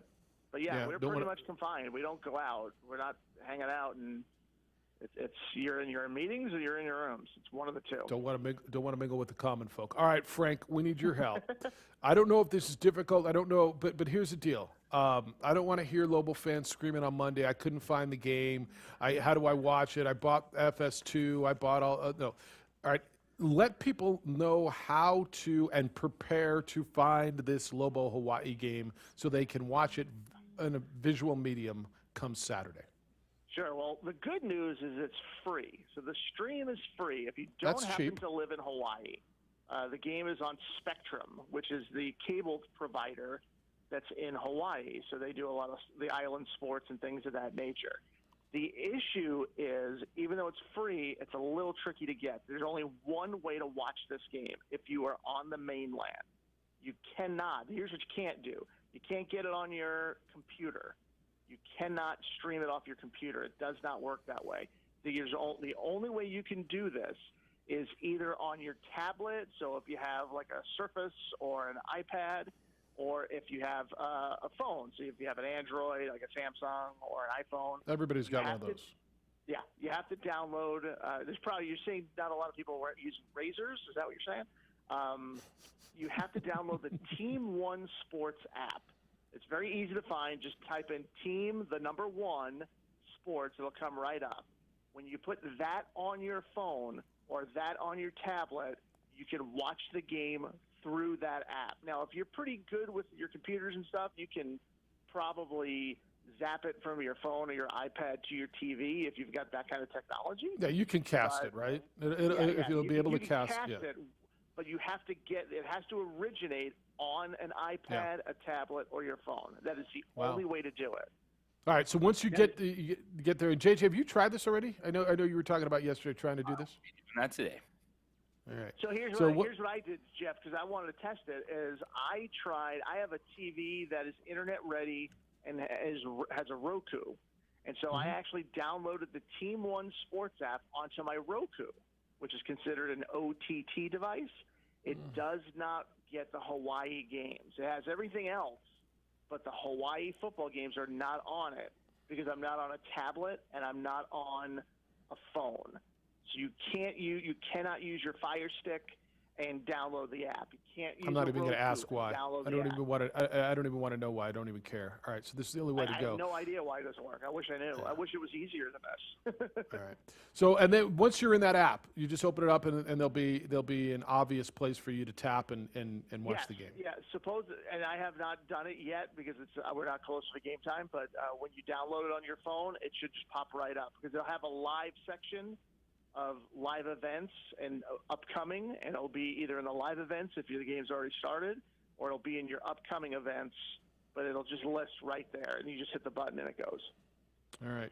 I just got a text from your boss. Tell Frank to get to work and stop hanging with you.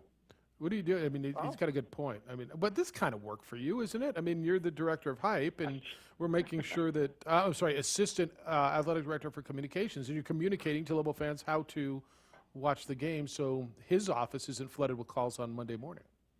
Absolutely. So we have it on, if folks didn't know, we have it on our website, kind of a little tutorial where how to watch and follow the game.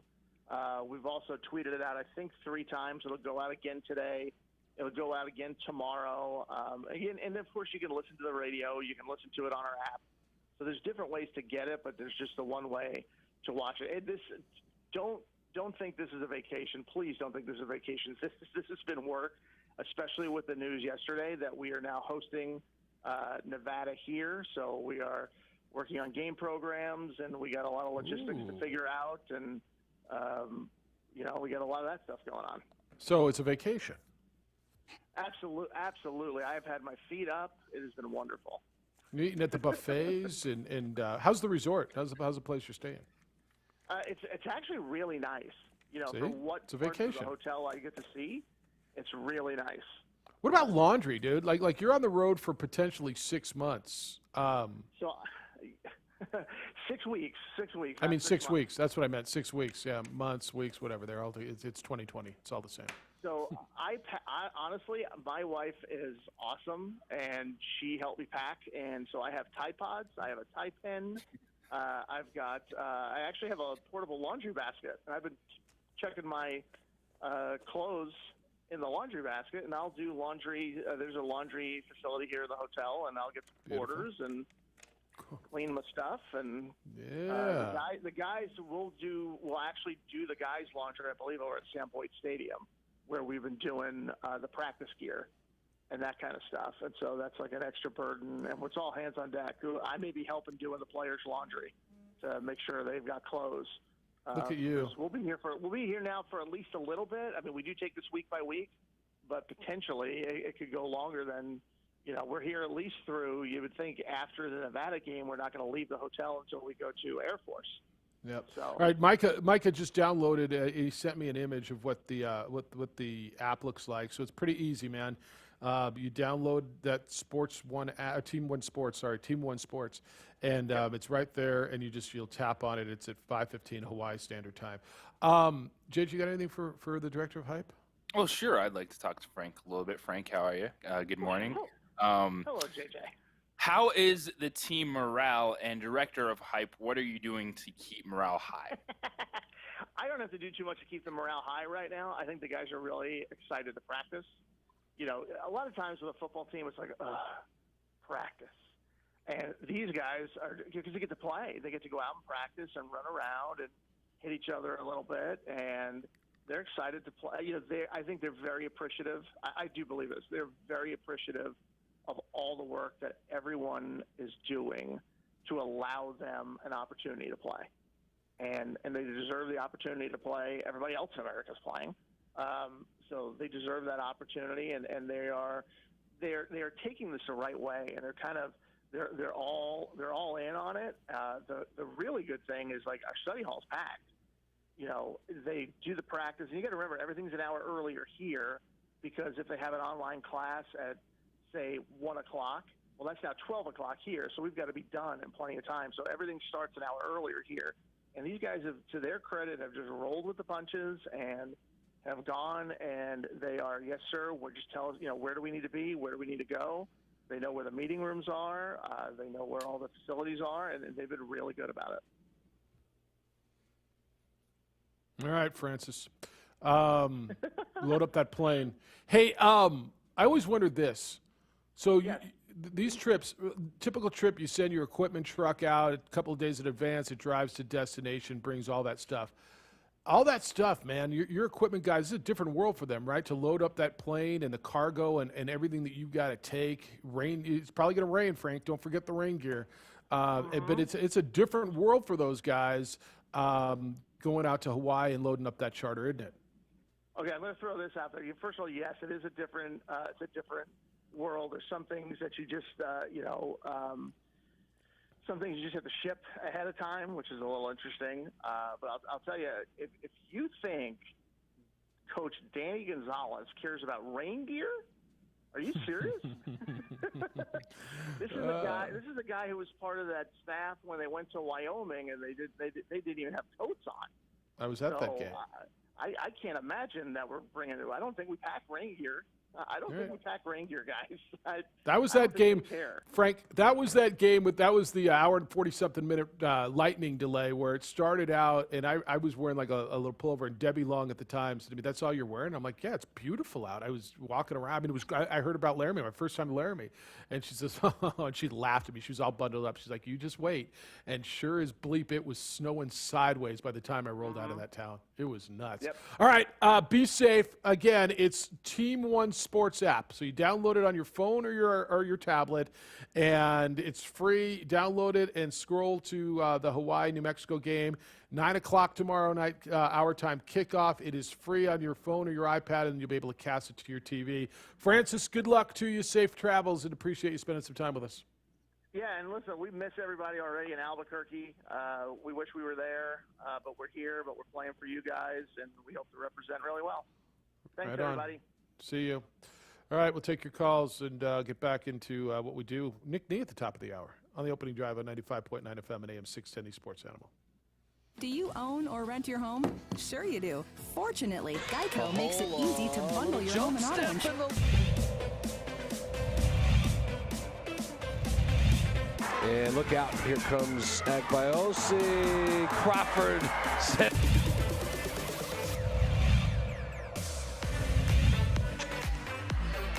That's blocked. Lansing says, get that out of here. Sister to sister, Marianne Lansing's going to go all the way. Turnaround.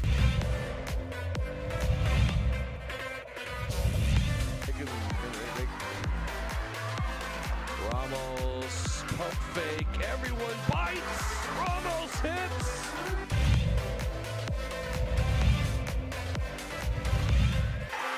Jackson loses it. Jalen Bond back. LAU. Put it down. Dunkalicious. How about it?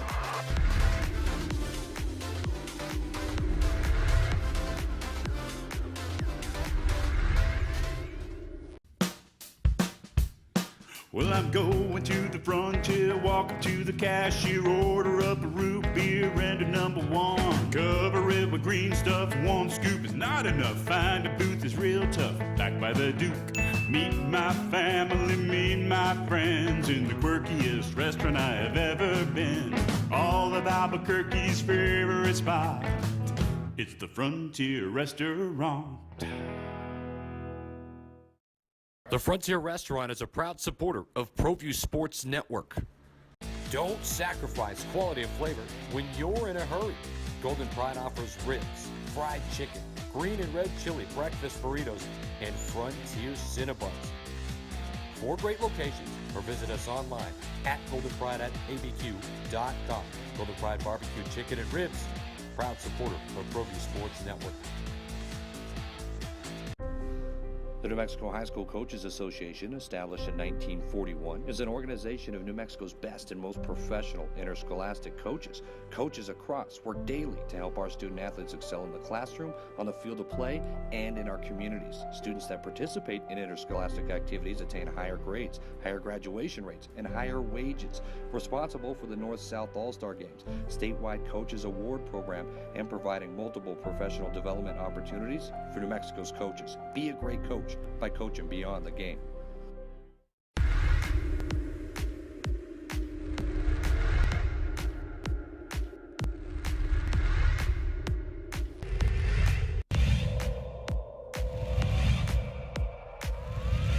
To create space, he gives it off to Rivas for the 3 and he buries it.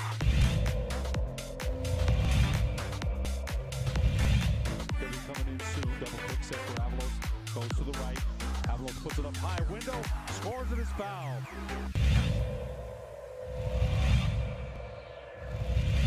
Right here by Lewis all the way, coast to coast, and finish. What a... Around the screen, against White, step back, it's blocked! JB with the block!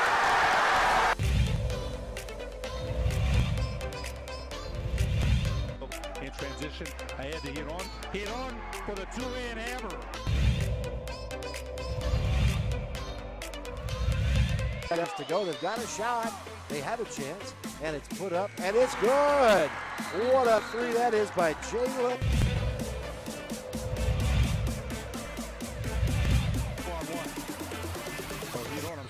Puts it up.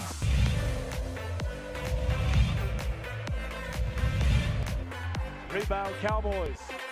Right side, David Hall. Thank you very much.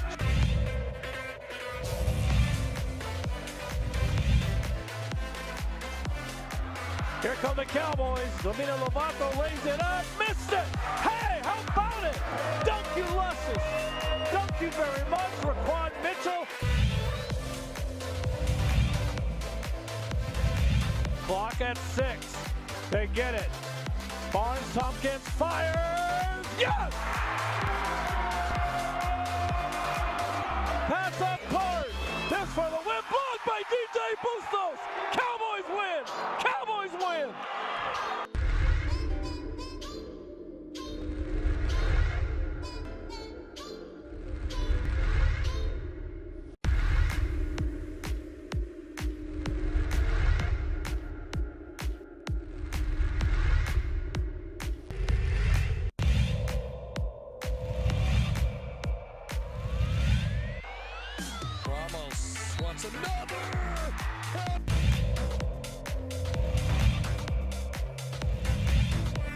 Opportunity here.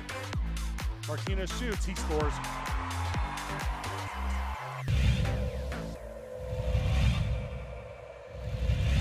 Cut into it. Had some nice looks at the rim. Win. Inside. They're not going to miss this one. Two-hand hammer from Murillo.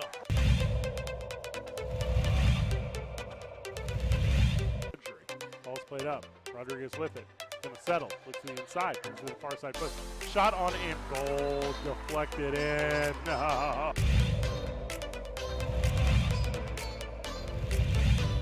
Dorian's gonna go all the way. It was blocked by the rim. Get it out, says Kobe Wade.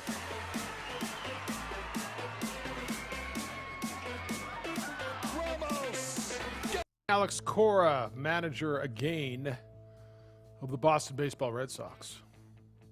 It's the opening drive. Jeff, JJ, and Micah. We're on ProView Networks at 95.9 FM and AM 610 Sports Animal. Kind of just look at little J. Pole's little face just in there all the time. Just his little face on the side of the... What do we got? I see you pointing. JJ. Oh, no, I was just pointing their back. I always get nervous when the screen goes black. You're like, what's going on? Oh, mine didn't go black. Okay. Mine stayed active. Oh, there it goes. There it goes. All right, Nick Nee at the top of the hour. Let's go to the phones. Now you know how to watch Lobos tomorrow. Just doing you a public service courtesy. Good morning, Rudy. How you doing? I'm doing good. I was waiting, to get on, and I downloaded this Team One whatever app, so I just don't get how you transfer it from your phone to the TV. But, I have a brother who's an IT director. Yeah. Call your daughter. At UNMH, so this is where I'm going to tap into that IT knowledge, I hope. Mike will help you. So it won't show it now, but when the game is starting, it should be in, usually the top right corner. It's like a little screen icon, and usually you click on that to be able to send it to your TV if you have a smart TV or something like that. I think I have a smart TV. I have an HD or HMID or whatever cable. Can I hook it up that way through the phone? No, it's gonna cast wirelessly. Well, okay. I don't know. Right. Good luck. I luck. think I have a smart TV. I'm not sure. All I know is, I've been hooked up with Comcast forever, and I heard Call a your rumor daughter. that it might be on ESPN Plus, which I can get on my computer, and I usually just would hook that up, through the TV with a cable. But I don't know. Hey, these are the days that I'm glad I'm not a compulsive gambler, because I was listening yesterday and I almost would have gone with and who'd have thought that Colorado State would come out and just wallop Wyoming and beat them to the punch all night? Yeah, I was surprised by that a lot. Yeah, that was a good Colorado State team. And then who's this running back for Nevada? Nevada. Tua? Tua. That kid looks hard to stop. Couple years in, he's been there. You're going to see him next week on your home game at UNLV. Yeah, so I'm going online to see. My cousin actually sells uniforms, so whatever maintenance crew uniform UNLV uses, I just might have to pick one of those up and drive out to Vegas and watch the game that way. Take a mask. Oh, of course. Of course. Because that game you can get on your Comcast, Just so you know that. Yeah, that's true, too. But I haven't been anywhere. And, I'm supposed to be in Hawaii right now with my toes in the sand. It just turned into such a hassle to get out there because you have to produce a negative COVID test within 72 hours of flying. But you can't just go in and ask for a COVID test. You have to have symptoms. And you know what? This is Catch-22. If you ever read that book. But, yeah, I'm glad I didn't lay any bets on those games last night. I think you need to watch a little more football, right, to figure out what's going on. I would have led you astray. Time we're probably going to get up to speed. The season will be over. So that's what those games at the beginning of the season are for the compulsive gambler to figure out what kind of team he's going to be betting on. I just wish the Lobos a lot of luck, and I really appreciate Eddie and David Williams and all those people at UNM, all the way from the president on down, because if the president wasn't behind this, it wouldn't be happening. And I just think if we get information from this and it helps, with this pandemic in New Mexico and how we can manage it, that's what we should be doing. Knowledge is power, and I commend UNM for doing this responsibly and safely, and I think those kids are having an experience that they're going to all write books about later on. This has been very interesting. So everybody have a great weekend. I hope your team wins. I hope Michigan gets off the deck and beats Indiana. It's been a long time since I watched Michigan lose to Indiana in football. Yeah, I don't know ever. All right. Be well. Enjoy the weekend. Thanks. It's been a while, JJ, since Indiana did anything in football, right? A couple things. If you did listen intently yesterday, you would have came out even because I gave you Nevada and that big number. So at least you would have pushed yesterday, and hopefully lost the juice. Yeah, not lost too much money. And we can learn from this, Jeff, but no one wants to do it. It's a lot of testing, and don't go anywhere. And softball is the super spreader. No? You're frozen in time. I see it. I see you kind of moving. His fingers waving. 505-246-0610. Nick Nee, when we come back, we'll give you a little golf the week before the Masters on the opening drive on 95.9 FM and AM 610, the Sports Animal. Look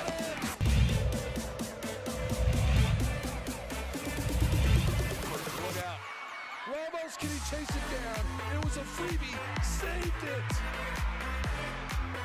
And then stolen. And somehow Hasbury's got it back. Handoff. Watson.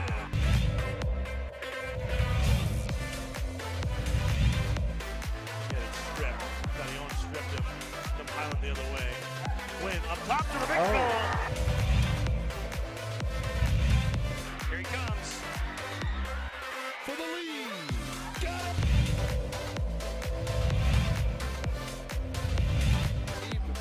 What a great game plan. Look at this. Agbayosi throws it down.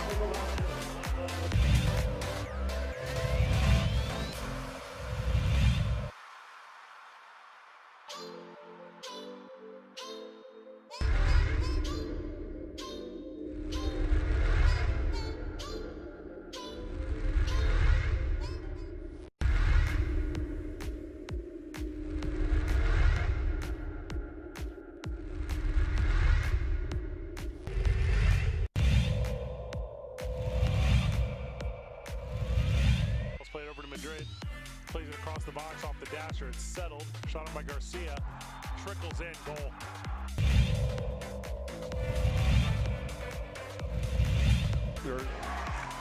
Chavez blocked at the rim. And here's Dorian Lewis to Watson. Shot on and just wide. Big deflection. Goal.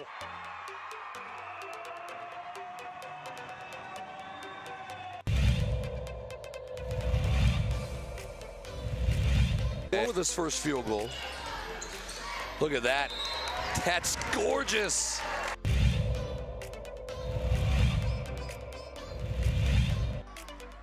not a game you can go have 25 turnovers in and win.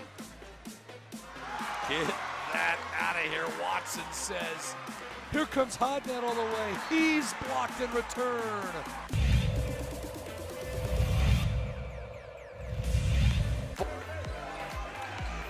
Dickey, did he get it off? He did, and he hit it.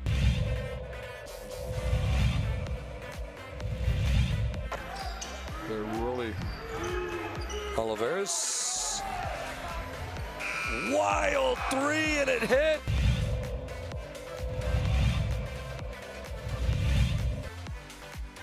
Another steal nearly by Hiron. It is a steal. Avalos ahead to Hiron. The two-hand hammer by Hiron. I knew he was going to put that one down.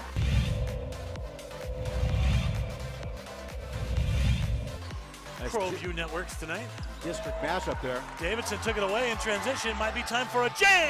Yes. Oh!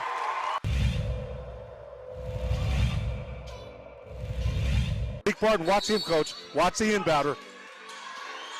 Duma Sanchez in the corner. Back to Barton with 2.4 seconds left.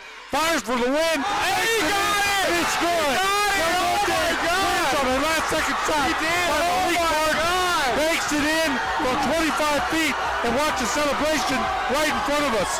What a shot by Barton.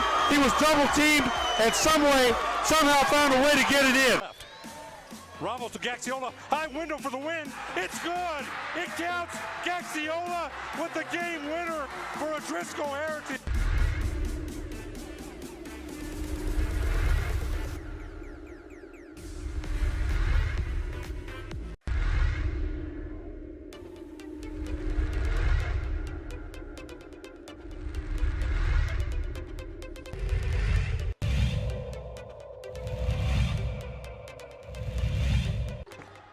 Ramos, rise and fire. He's fouled. You know, he used to coach for Del Norte. And Here's Voss all the way with the finish. He'll get the... Behind the back of the dribble. Tries to go up with the right hand. He changed hands in midair. And Hodnett sent it away.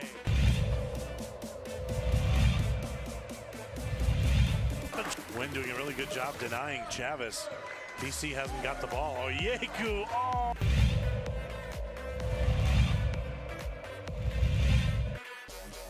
Working against Watson. Oh, look at the spin move.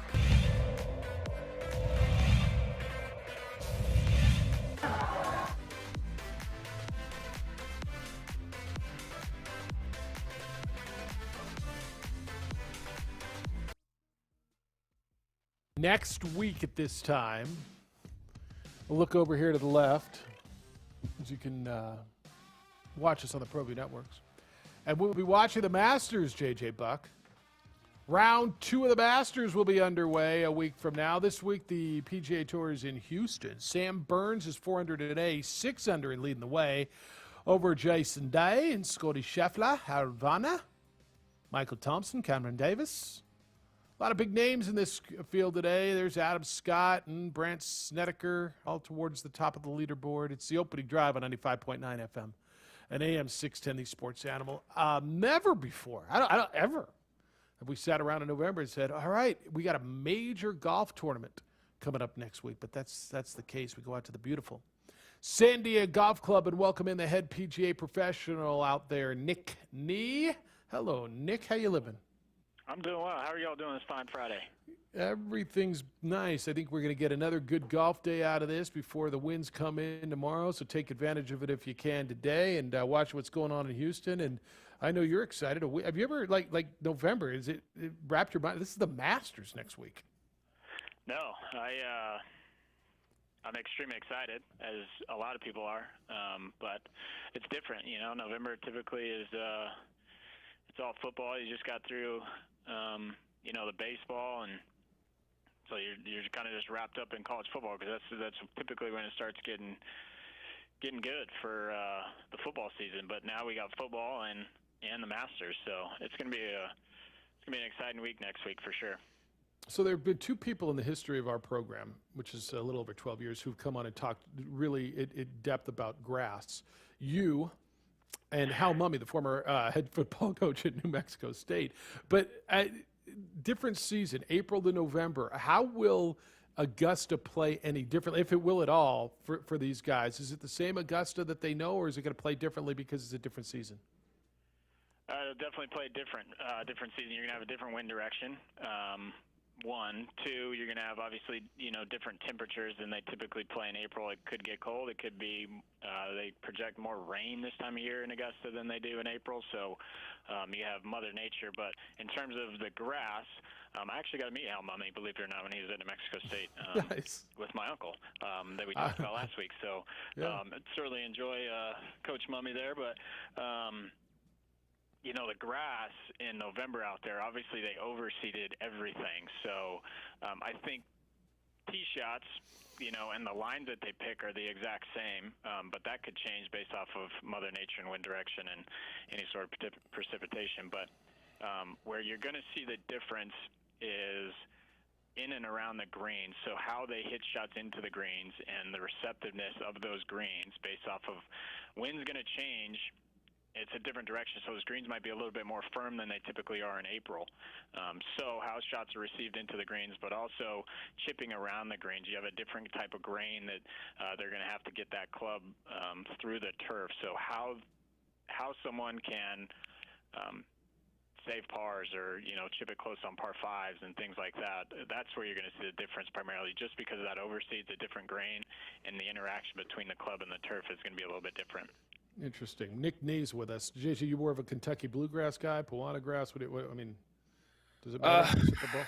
I favor bluegrass at times. I like the feel, how the ball rolls off my putter on those greens. But I do have a couple questions for you, Nick. First, I want to go to something we saw yesterday with Jason Day. Off the tee, hit a shot. It goes a little bit right, but it gets a bounce, and it lands in a drink cart. So the ball actually landed in the drink cart.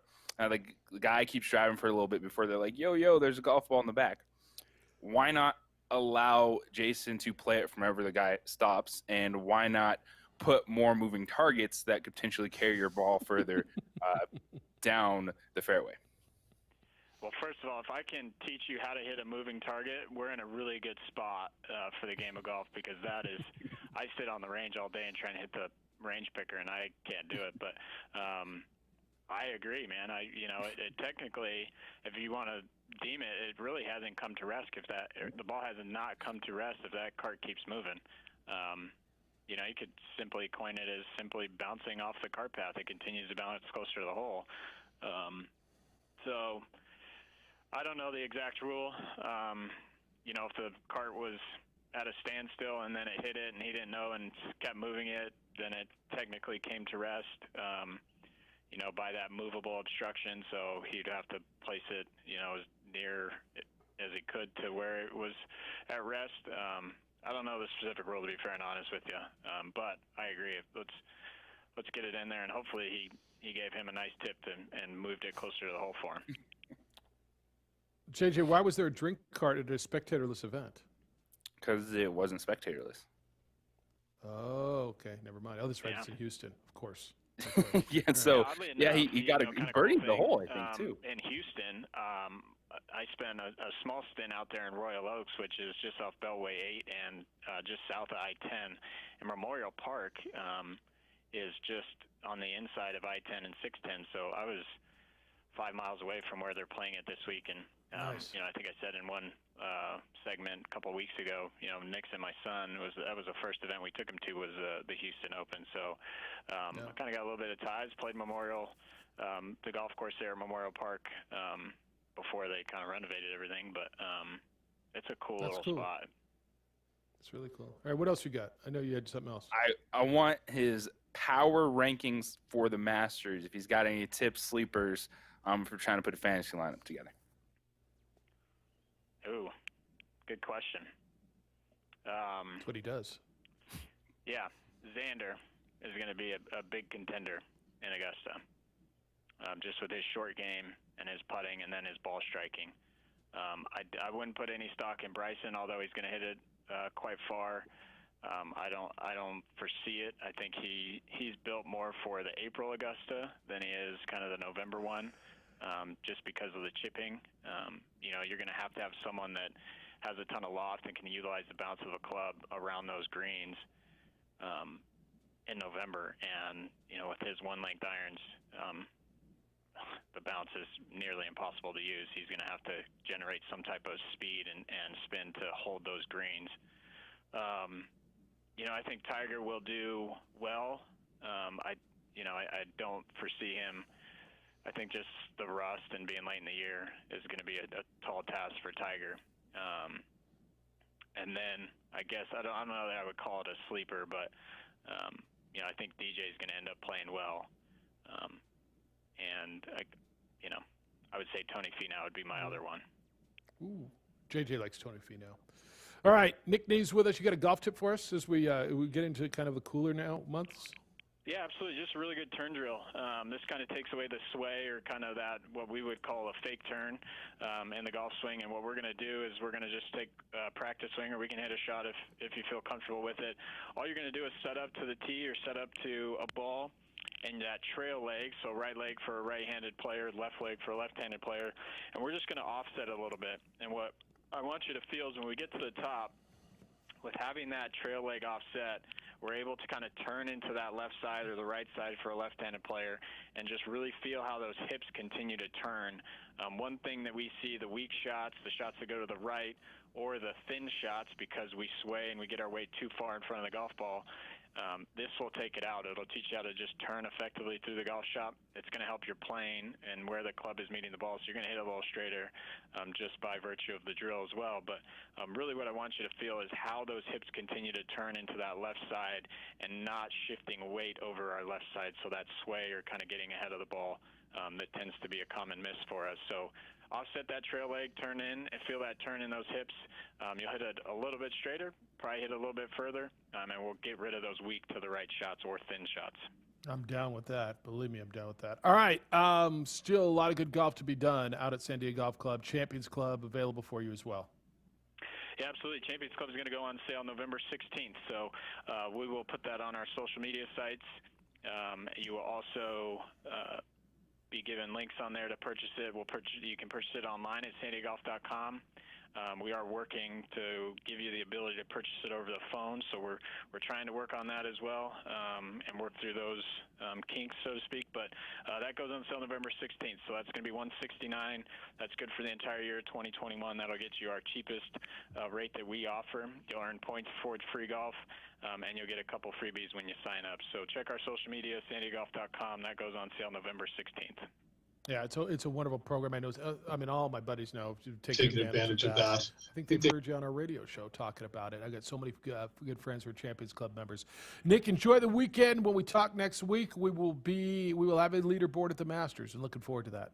That's a great sound. Looking forward to Major Championship Golf. Thank you guys for having me. Y'all have a great weekend. Be well, Nick Nee, San Diego Golf Club, sandiegogolf.com is everything you want. 798-3990 if you want to make a tee time out there. All right, JJ, we'll bring everybody back up to speed, reset with the breaking news this morning. Got some more emails for you and take you into the weekend. Look at Mike at practice. Are you lefty? Are you a lefty? You hit for the wrong side of the ball? I didn't even know that. Well, I'm lefty in hockey and golf and certain things because my brother was left-handed growing up, so he taught me all those things, and that's the way I know. Do you right, left, or do you left or right-handed? I right-handed. You throw a ball? Right-handed. Everything else. You had to think about that. That's crazy. All right, JJ, teach him to pitch left-handed. Your kid, if your kid could be a left-handed pitcher, he can bank. Crafty lefty. That's right. That's right. Never been a crafty righty ever. It's the opening drive on 95.9 FM and AM 610. The Sports Animal. He's in the end zone. The Sports Animal is your home for NFL doubleheaders every.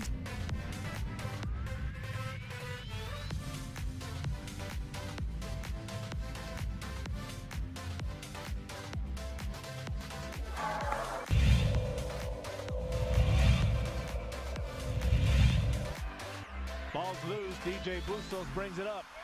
Barnes Tompkins, alley-oop. How about it? That was redunculous.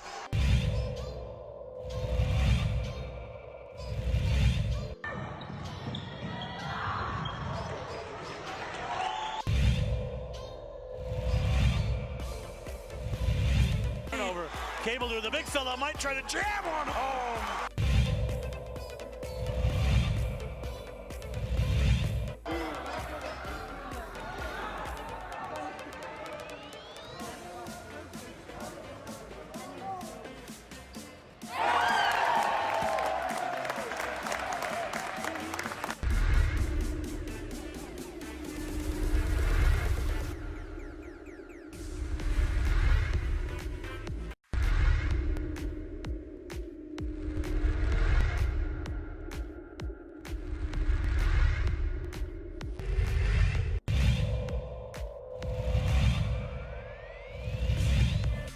I'll just get a little closer. Oh, instead it's a gorgeous pass. Here's what he'll just shoot it. He's going to go all the way. He's gonna fire at the buzzer and he hits.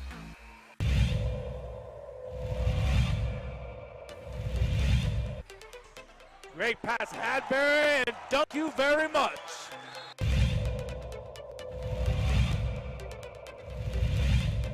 Tie in the district. Inside, fly, Eagles.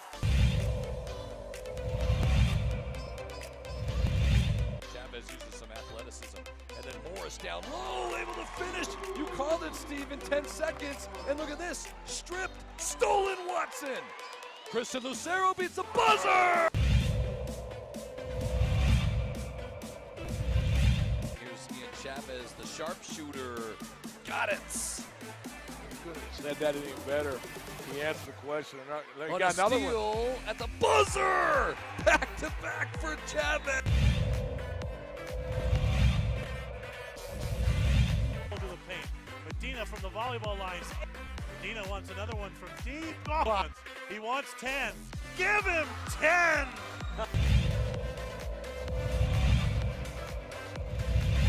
Lewis finds Watson. He's going to finish. One-handed slam.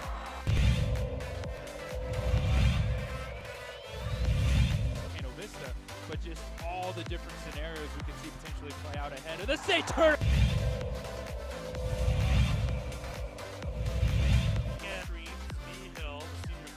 Oh! Ho, ho, ho!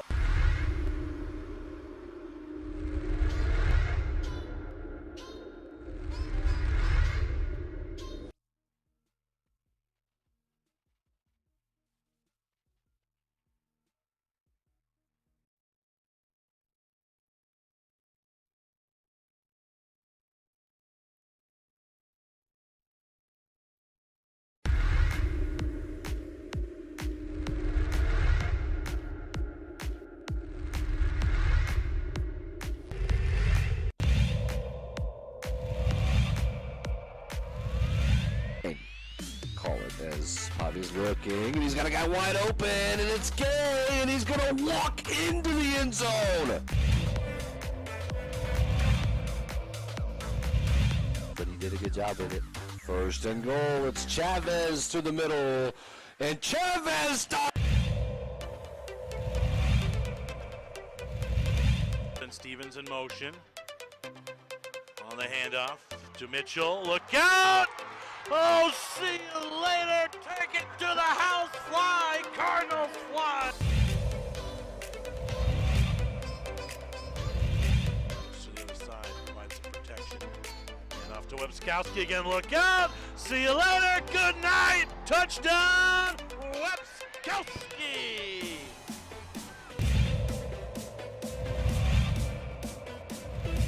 An 8. 2 receivers at the top. Harris has all day. He's going to fire to the end zone. Open man. Touchdown. Wildcat. Not a defender inside. A little bit. Webskowski on the sideline. Hasta mañana. He's off to the races. Touchdown, Clovis. Albuquerque this afternoon. 34-24. Rancho late in the third. How about this run? Nice play. Dickerman. He's still on his feet. Touchdown. Figured that was about there. Why does that sound like that? That horn. Give me a hoe if you got your funky bus fare.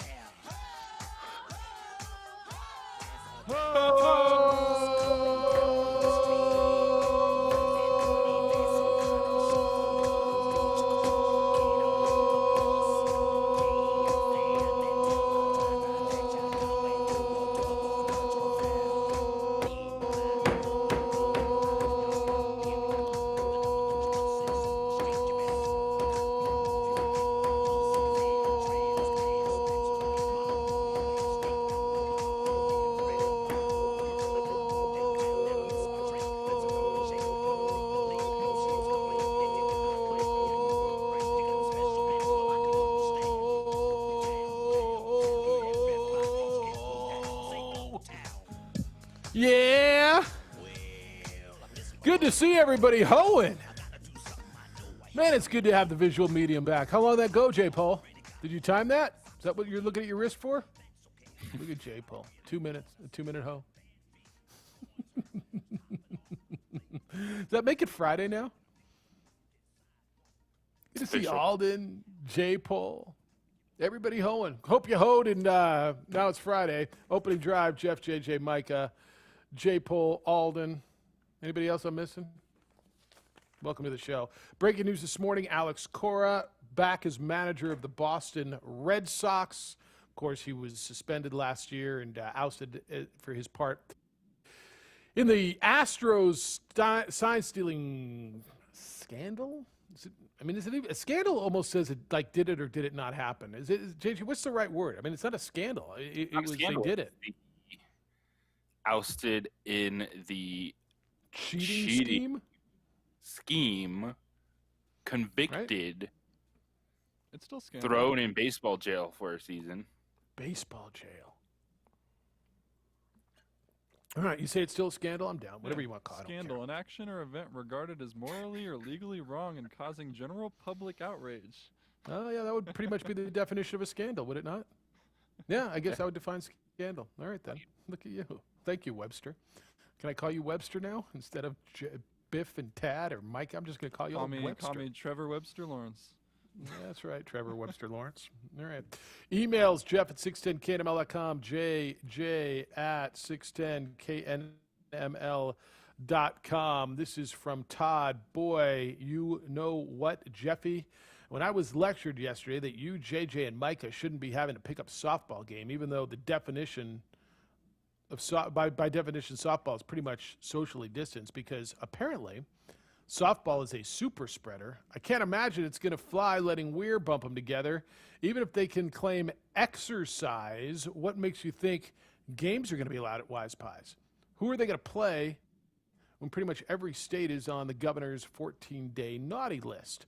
I don't know how much longer Nunez and his buddy Stokes have on the contract, but I can't imagine this is building up goodwill towards job security. JJ, I think we're resigned, while not officially there, I think we're resigned to the fact that Lobo football may, you may even say probably, play all their games away from New Mexico this year. At what point, New Mexico United played all their games outside of the state. At what point are we starting to look at Lobo basketball playing all of their games away from the pit, or at least starting out and playing their games away? And where would they go down to El Paso to play the New Mexico State game? I think while there's nothing official, that's, UNM's been working on that. What are the contingency plans for their basketball teams? When the football team is based in Las Vegas, and where's basketball going to play? And there's been talk of pods for Mountain West basketball, so that could be a solution at times. The schedule, we'll see how it plays out, because we're seeing a lot of conferences go to back-to-backs to where you play a team twice, like a Friday, Saturday, and that's your 2 games with them, and then go to somewhere else or someone comes to you. So there's going to be a lot of different unique things with scheduling, and part of that for UNM is probably going to be figuring out where they're going to be living and practicing this season. Do you think the situation with UNLV's facility is somewhat unique, because there was a facility that was used as recently as last season, and there's student housing. I imagine you could go to a junior college. If you're going to have no fans, it doesn't matter, right? You can go play in a metropolitan area so TV could get there and like, let's just say they moved. I'm just pulling something out of my backside, but let's say they moved to a junior college. I mean, heck, it could be a high school, right, in the Denver area, where there would be 3 teams within an easy drive, right? It would be Wyoming, Colorado State, and Air Force. And I'm just playing. I don't know anything on this one. But I guess that's something that would be feasible, right? So we got to start looking at that. So from the governor's standpoint, and I'm going to get 2 reactions on this. I'm going to get one, nobody's concerned about public relations, and I'm going to tell you I don't believe that. That the motivator may be, and I'll listen to this, the motivator is public safety and keeping people healthy. But New Mexico being the only state to not allow their college teams to compete, not because of COVID outbreaks like within the program, but because of policy, because of countywide, because of what's going on here. They're being told by the governor to not compete in the state. Is that perceived in some circles as good as good PR, as leadership, as we're leading the way when you're the only state? Are you smarter than everybody? Like, I'm looking for the angle on that where it's a positive for the state, for the governor. Do you have it? I'm an answer to that. Okay. I mean, this is one where, as I've said from the beginning, there are different rules for different people during this. But I think that having a universal plan when you have things in place that should allow you to move forward doesn't make sense. So that's the case of forcing UNM out of state, forcing basketball to kind of go against the rules because there's a universal plan. That's obviously where the disconnect is. There are ways to do things safely. And you're going to tell me, Jeff, there's outbreaks everywhere. And you're right. Just saw the North Texas Rice game got canceled this weekend too. COVID. Air Force. Air Force's game, yeah. Against Army, by the way, shut down. I think Navy's game is off this week. So you're right. Is it a risk? Yes, there's a risk. I'm looking for the fact that this is the only state, and I told you I asked the question the other day, and the response is we can't afford to take the risks that other states are taking because our hospital capacity is a third lower than any other state, our ICU beds, and I understand that. And I do want to believe that the motivation from the governor is to keep New Mexicans safe. But I'm just looking, and I yield, like John usually comes in, or Grady, with the with the other side of this when I ask these questions. But anything in politics, public perception is at the forefront of the thought. Right? Do you think I'm wrong? How is it going to be perceived? How do we spin this into our advantage? Anything, correct? Whether it's a policy, whether it's a speech, whether it's, anything, correct? Yes. So I'm just curious, in the long run, I get, and my assumption is, JJ, this is, we are leading the way in keeping our citizens safe. And the response is going to be, really? Look at the numbers. How's that working for you? But we are doing everything we can, and we are prioritizing. And if that means shutting down, and this is where I get a little disconcerted, maybe, is when I hear it's just athletics, it's just sporting events. And it's not just sporting events. The business of athletics, the business side of all that, the mental health piece, obviously, the participation, what this is. We're talking about locking our kids up for a year now, a year plus. They're going to do nothing but sit in their bedrooms and Zoom and go to school, and they're not out playing sports and interacting. And that's somehow good. Well, Jeff, it's safe. All right. But all of the other things, it's not just, should we have a sporting event? What about the hotels, the catering, the parking, the transportation? I hear this term essential workers, JJ, and this is something that I struggle with a lot. And if I'm getting too far off here, reel me in. The guy delivering your food is essential. I get it. The guy, but why is the family of a hotel worker, a hospitality worker, a restaurant worker, why is their family not essential? Why is it not essential for those people to make a living and put food on their table? Like how do people deem not what, but who is essential? And I think all these people who are sitting there that are hurting because of the sports industry being shut down. It's pretty hard for them to sit there and say, really, I'm not essential? I don't drive I don't work at a gas station or a Costco. I'm not essential. I think it's pretty tough for those people to come to grips with that. And again, if I'm too far out there, reel me in. No, everyone is essential to the way our economy works. Now, in this case, the reality of it is we're all going to have to give up something. Like this is, everyone says, oh, it's not fair. Okay, you know what? I hope I never have to live this year again in my lifetime, right? If this is only the year or two global pandemic, it happens, okay. But let's get through it and then move on. But you're right. There's all these things that there's a trickle-down effect. You already know the people that work these events, they're going to be out regardless. But then you take away potential hotel stays. Yeah, I'm with the service industry. Like, yeah. The service industry, like they're taking a hit, and I agree. You know, I don't have the best answer for it. I know things are going to be tough. There's certain things we just can't do right now, whether you want to do it or not, and it's extremely difficult. Yeah, I just struggle with, essential. Is it essential for society to move? Yeah, we need to be able to go get food. I get that. But I'm going to tell you what, those people who are out of work, who are shut down, their families are pretty essential to them. Those families, those people, those workers, they're them making a living, pretty essential for them to survive. And I just struggle with that term a lot. All right. I'll get some more emails when we come back. You can get in at 505-246-0610. Lobo's in Hawaii tomorrow over on News Radio KKOB. Don't forget, you can listen to it there. We'll give you instructions again on how to download the app if you want to watch the game. We can get into games tonight. We got a full NFL slate. Here come the holidays, and they're coming pretty quickly. JJ, we just heard our first few Christmas commercials in the last break. Gentlemen, I know you're thinking about how you're going to take care of everybody on your list, everyone in your life.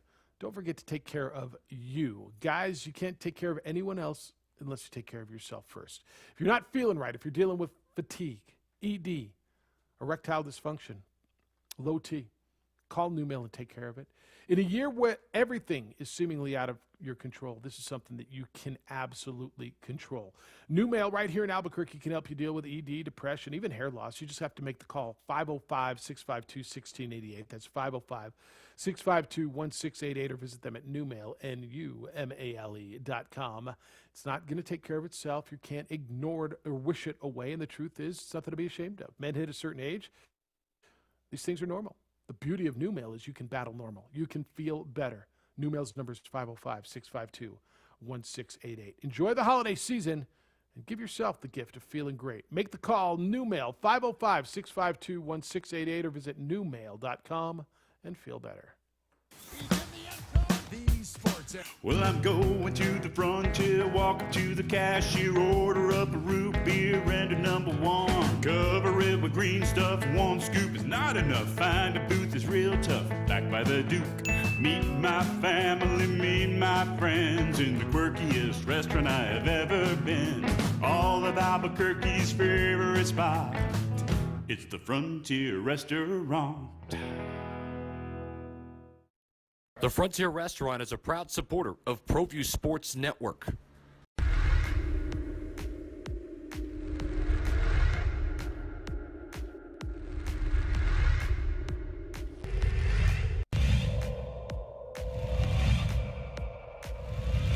Let's play it over to Madrid. Plays it across the box off the dasher. It's settled. Shot up by Garcia. Trickles in. Goal.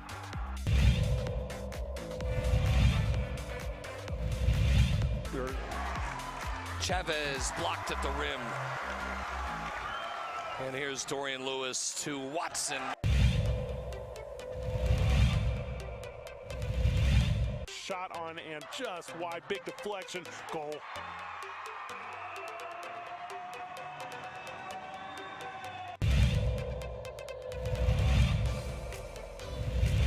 Over this first field goal.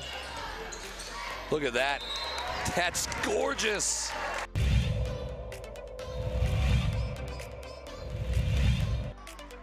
Not a game you can go have 25 turnovers in and win. Get that out of here, Watson says.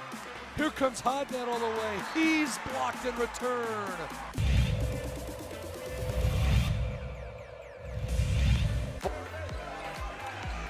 Dickey, did he get it off? He did, and he hit it.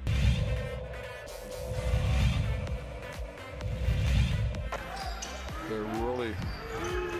Oliveras. Wild three, and it hit.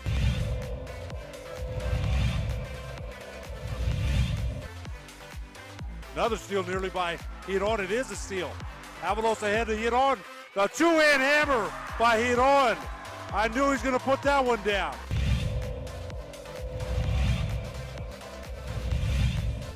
ProView Networks tonight.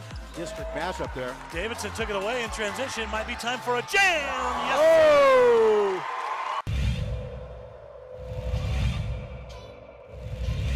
Big Barton, watch him, coach. Watch the inbounder. Dumas Sanchez in the corner.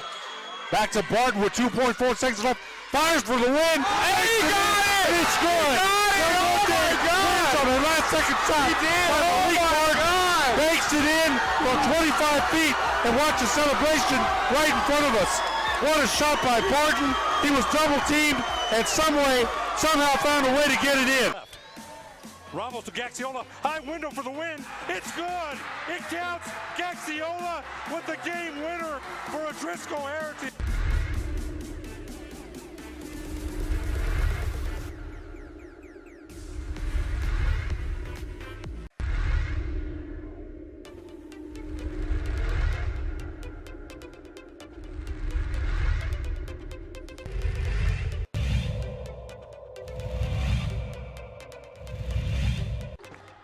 Ramos, rise and fire. He's fouled.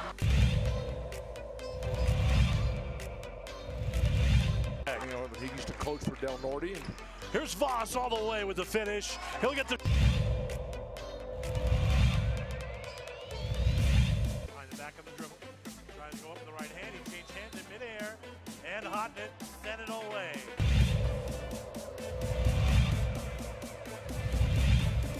Wynn doing a really good job denying Chavez. DC hasn't got the ball. Oh, Yeku! Oh!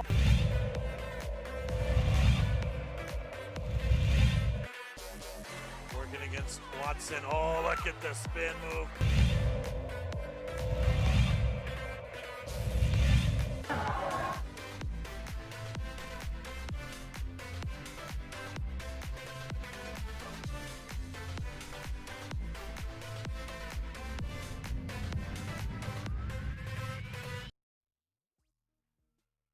Oh, wait. I already did that.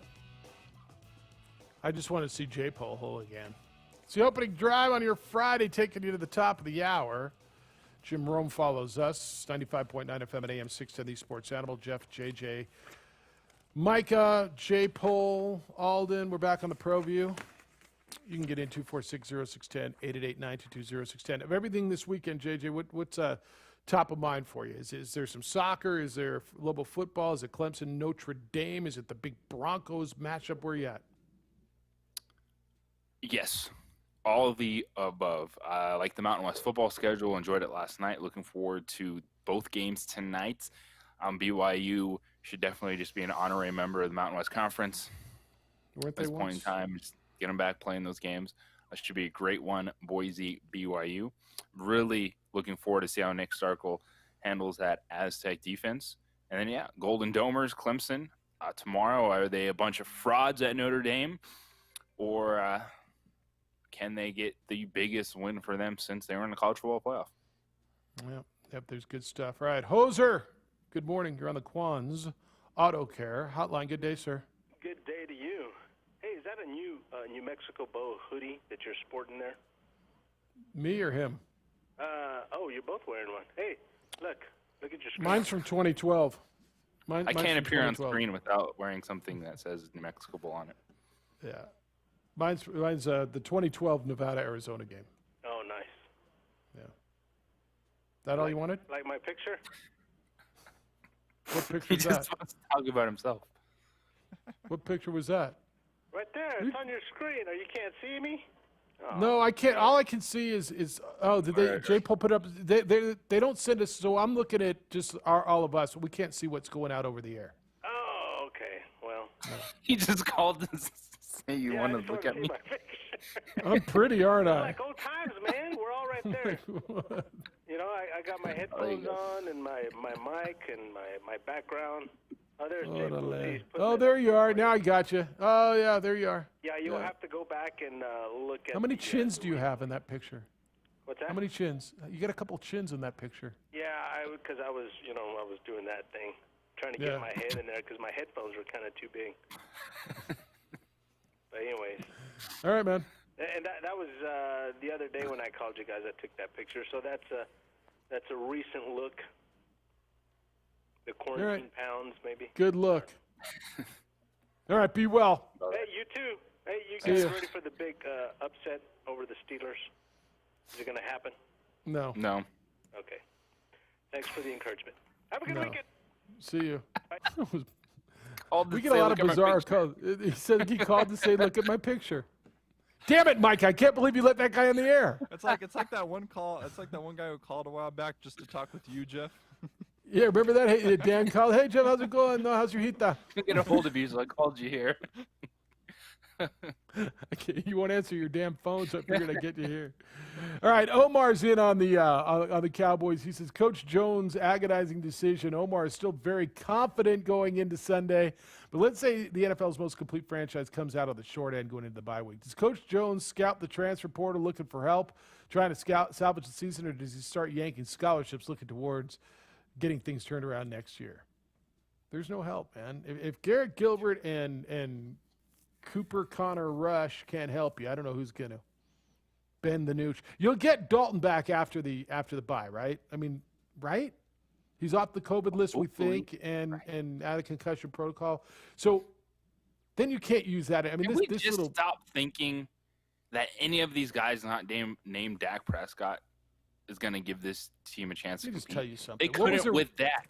They weren't winning games with Dak. Thank you. What was their record with Dak Prescott? Oh, they won one freaking game, right? At least I wanted to watch them. They were exciting offensively. I did. Amari Cooper, give me fantasy points. That's my life. That's my Sunday, my fantasy team. They How about interested this? me. And here we've This is- Ben DiNucci, Cooper Rush. You're not good. You're not going to be good. You weren't good with Dak. This is where the world has come to. I turned down a trade yesterday. A dude offered me Amari Cooper for Travis Fulgham, who you had not heard of on draft day, and I turned it down. Can't do it. I said no. I'm keeping Travis Fulgham. Over or under 10.5 completed passes for the Dallas Cowboys quarterbacks this Sunday.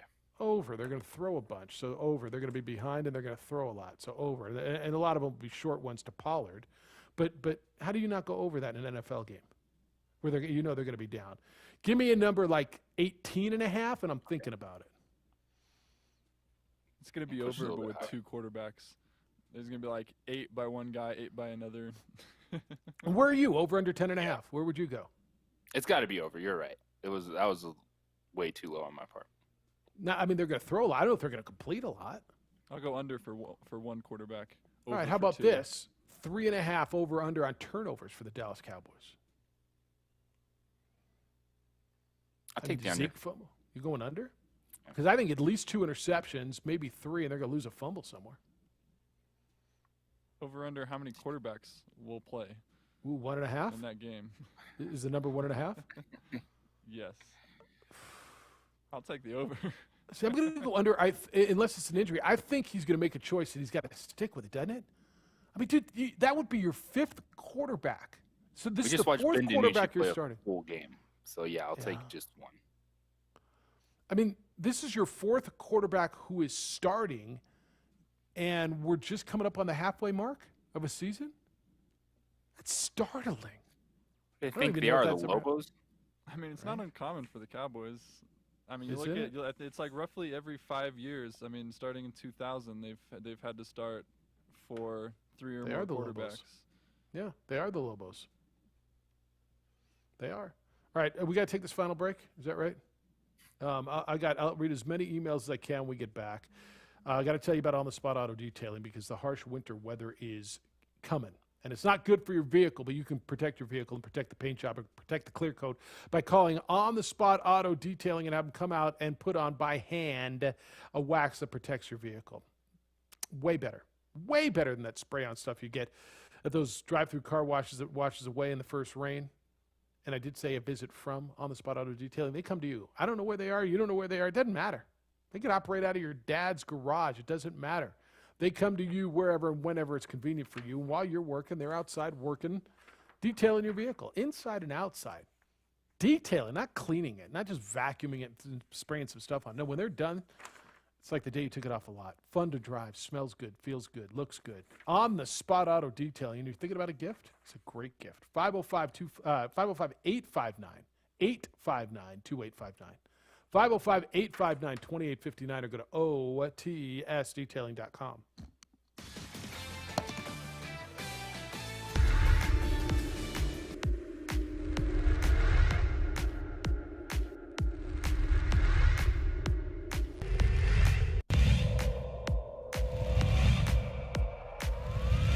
It's his second field goal. He's got 4 points. Watson, though, goes all the way.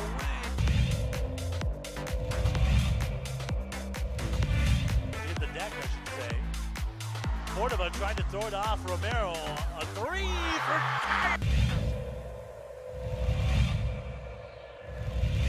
Set out to Tapia. Nice move behind his back. It's a good...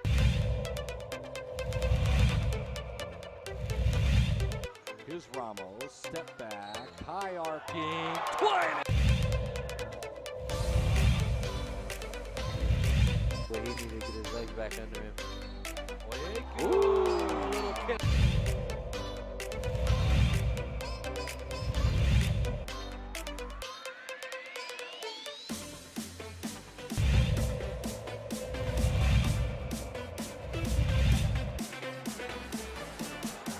They leave it one more time. Two-hand hammer.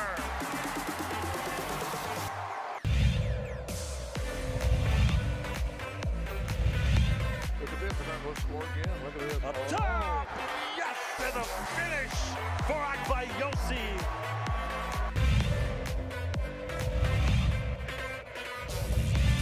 Saved into the hands of Riak, ahead of the pack to Davina Lovato. Up high, down hard for Akbayosi.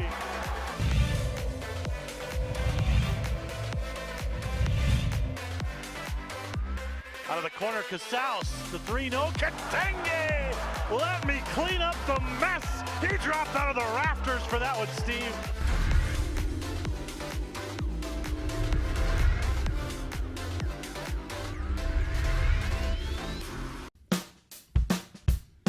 Well, I'm going to the frontier, walking to the cashier, order up a root beer and a number 1. Cover it with green stuff, 1 scoop is not enough. Find a booth is real tough, back by the Duke.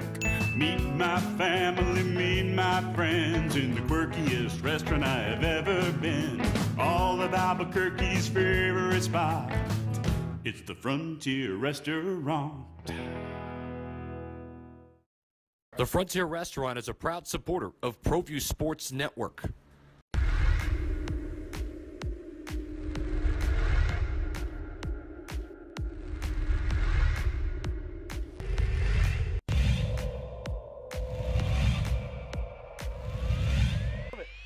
Let's see if Melfi can cash it in.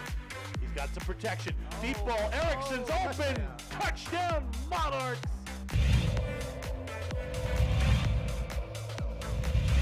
Second and 10, Smith. Looking, and he's going to fire over the middle, and he's got his guy, and it's another big play. Walking away for a touchdown, Tristan Altier. They're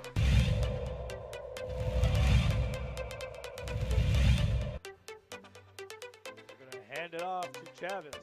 Chavez breaking tackles. Look out. Chavez up the sideline. Stays in bounds. Touchdown. Volcanovic. at that replay.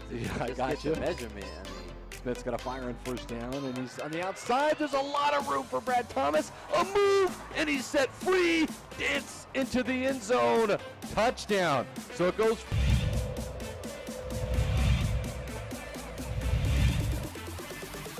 He'll run with it. Stumbling. Gets down into the end zone. And looking to throw it. And he throws it in the end zone. Caught!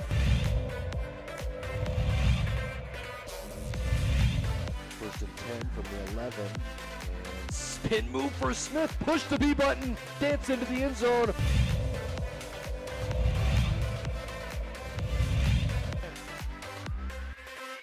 throw it. Looking. Here comes the rush. Stepping up. Pavia now running around. Being chased. Looks across. Getting you home on whatever day it is, man. Oh, it's Friday. We hoed, didn't we? Feels a little different, kind of. It's the opening drive. Jeff, JJ, and Micah, 505-246-0610. We're on the ProView Network. You can watch us there.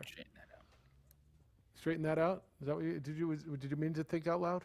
When your lips move, you can hear you think. It's crazy. You want to straighten that out?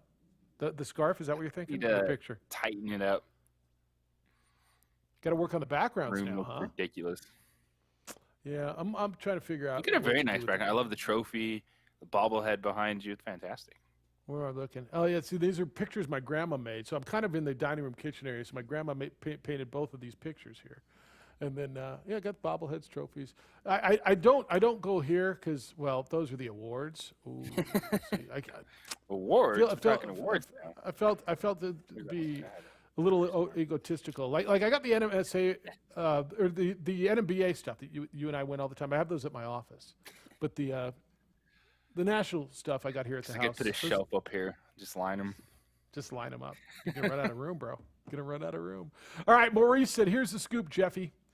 The local university has taxpayer-funded branches and offices in every corner of the state.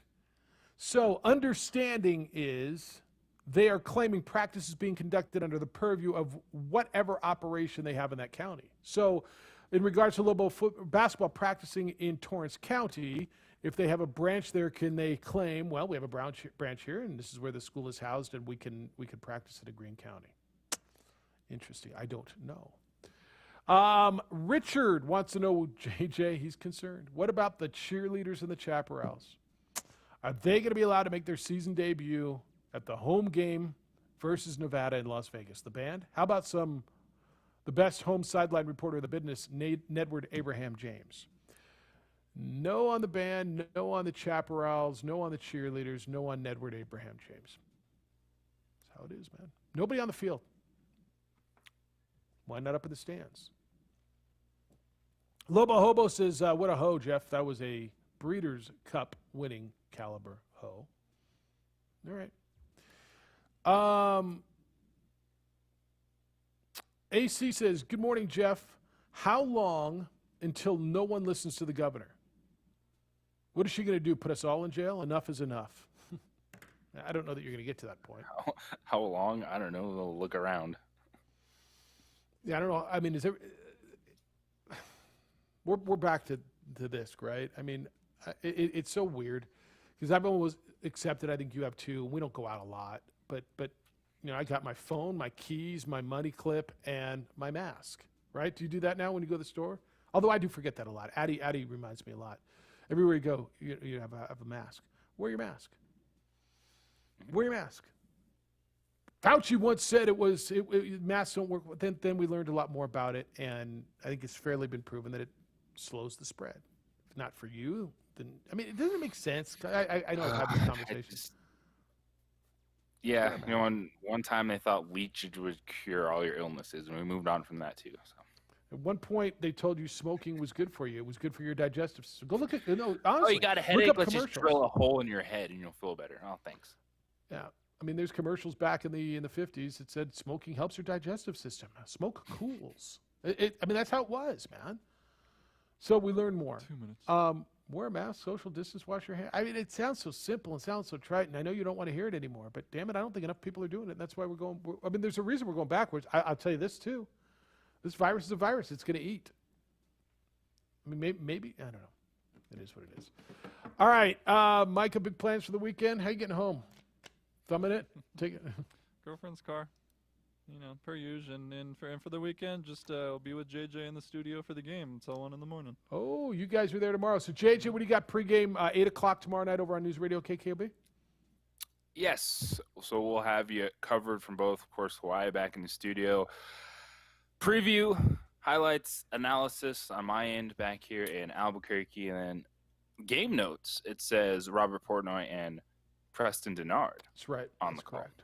Yeah, and I think that's how it's going to be the rest of the year. All right, if you want to watch the game, again, you can download on your phone or your iPad or your tablet the Team One Sports app. Do it right before. And clarification, I've been getting calls and people can't find the game. If you go in live and upcoming, you scroll all the way down, you'll be able to find it. But once it comes game time, all those games before it will get out of the way and it should be at the top. So just be patient. All right. Thank you to Troy Lassane, Frank Mercogliano, Nick Nee. They all guessed it today. Thanks to Alden and J. Paul for producing on the ProView side. Jim Rome Show is next. Dan Patrick Show after that. The Sports Bar at 3. Gentle people, enjoy the weekend, please. Have a great, safe weekend. Be good to each other. And please be kind, loving, caring, and sharing. We'll see you later.